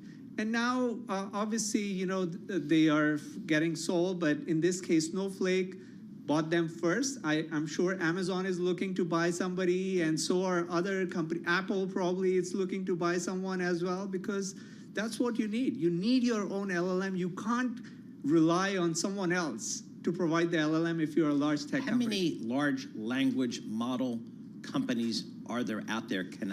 Is my son starting up one, then he's going to get bought out for like $1 gajillion? It's very hard to start an LLM company. One, because you need a lot of compute, the NVIDIA GPUs. You need a lot of data. Like Reddit is one data set. You need thousands of data sets to create your LLM foundational model, and then you have to constantly train these models. So this is an expensive proposition, and I feel that's why the hyperscalers are the ones who have the CapEx and the deep pockets to do this. And, okay, bear with me on this dumb question. And we care about this because why? Because then I can go on Google and then they tell me stuff? Think of, you know, co-pilots and AI agents, all these new concepts that are coming to the scene are enabled by LLMs, because LLMs have the IQ of an average human being. And then it can be, you know, customized to do specific tasks. Behind the scenes, you've got a very intelligent algorithm that has a knowledge of, you know, the world. And you can talk to it. You can converse in it. It's not canned answers. It's not a database that you're searching for. It's an intelligent person. Okay, this is not like me asking, Alexa, what's the weather like? And she's not like, I don't understand your question. Like, it's not that. No. Got it. It's much more sophisticated. Yeah. All right. I mean, whatever. NVIDIA next week. NVIDIA next week. Stock's up 90% this year. They better. Is this another quarter where they have to knock it out of the ballpark? I mean, the basic thing is, are they under-shipping demand still? Are they under-shipping demand? They don't have enough product. Because everyone corroborates that we are supply constrained when it comes to NVIDIA GPUs. So they will keep writing this until the, you know, the demand environment is such where demand exceeds supply. And I think they have a good shot of beating and raising again. The options market is interesting. Isn't pricing the same kind of exuberance that we've seen in the past, which doesn't necessarily mean anything. It just means that maybe positioning is in a particular place going in, and we're not expecting that exuberant call buying. Mandeep, thank you so much. We appreciate you always. Mandeep Singh, Bloomberg Intelligence, Senior Technology Analyst. We'll talk more about the markets, AI, look ahead to NVIDIA. Shelby McFadden, Investment Analyst at Motley Fool Asset Management, will be joining us with her outlook on the market on this Friday. Happy Friday, everybody. We made it. This is Bloomberg.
Markets, headlines, and breaking news 24 hours a day on Bloomberg Radio, Bloomberg Television, and the Bloomberg Business app. This is a Bloomberg Business Flash.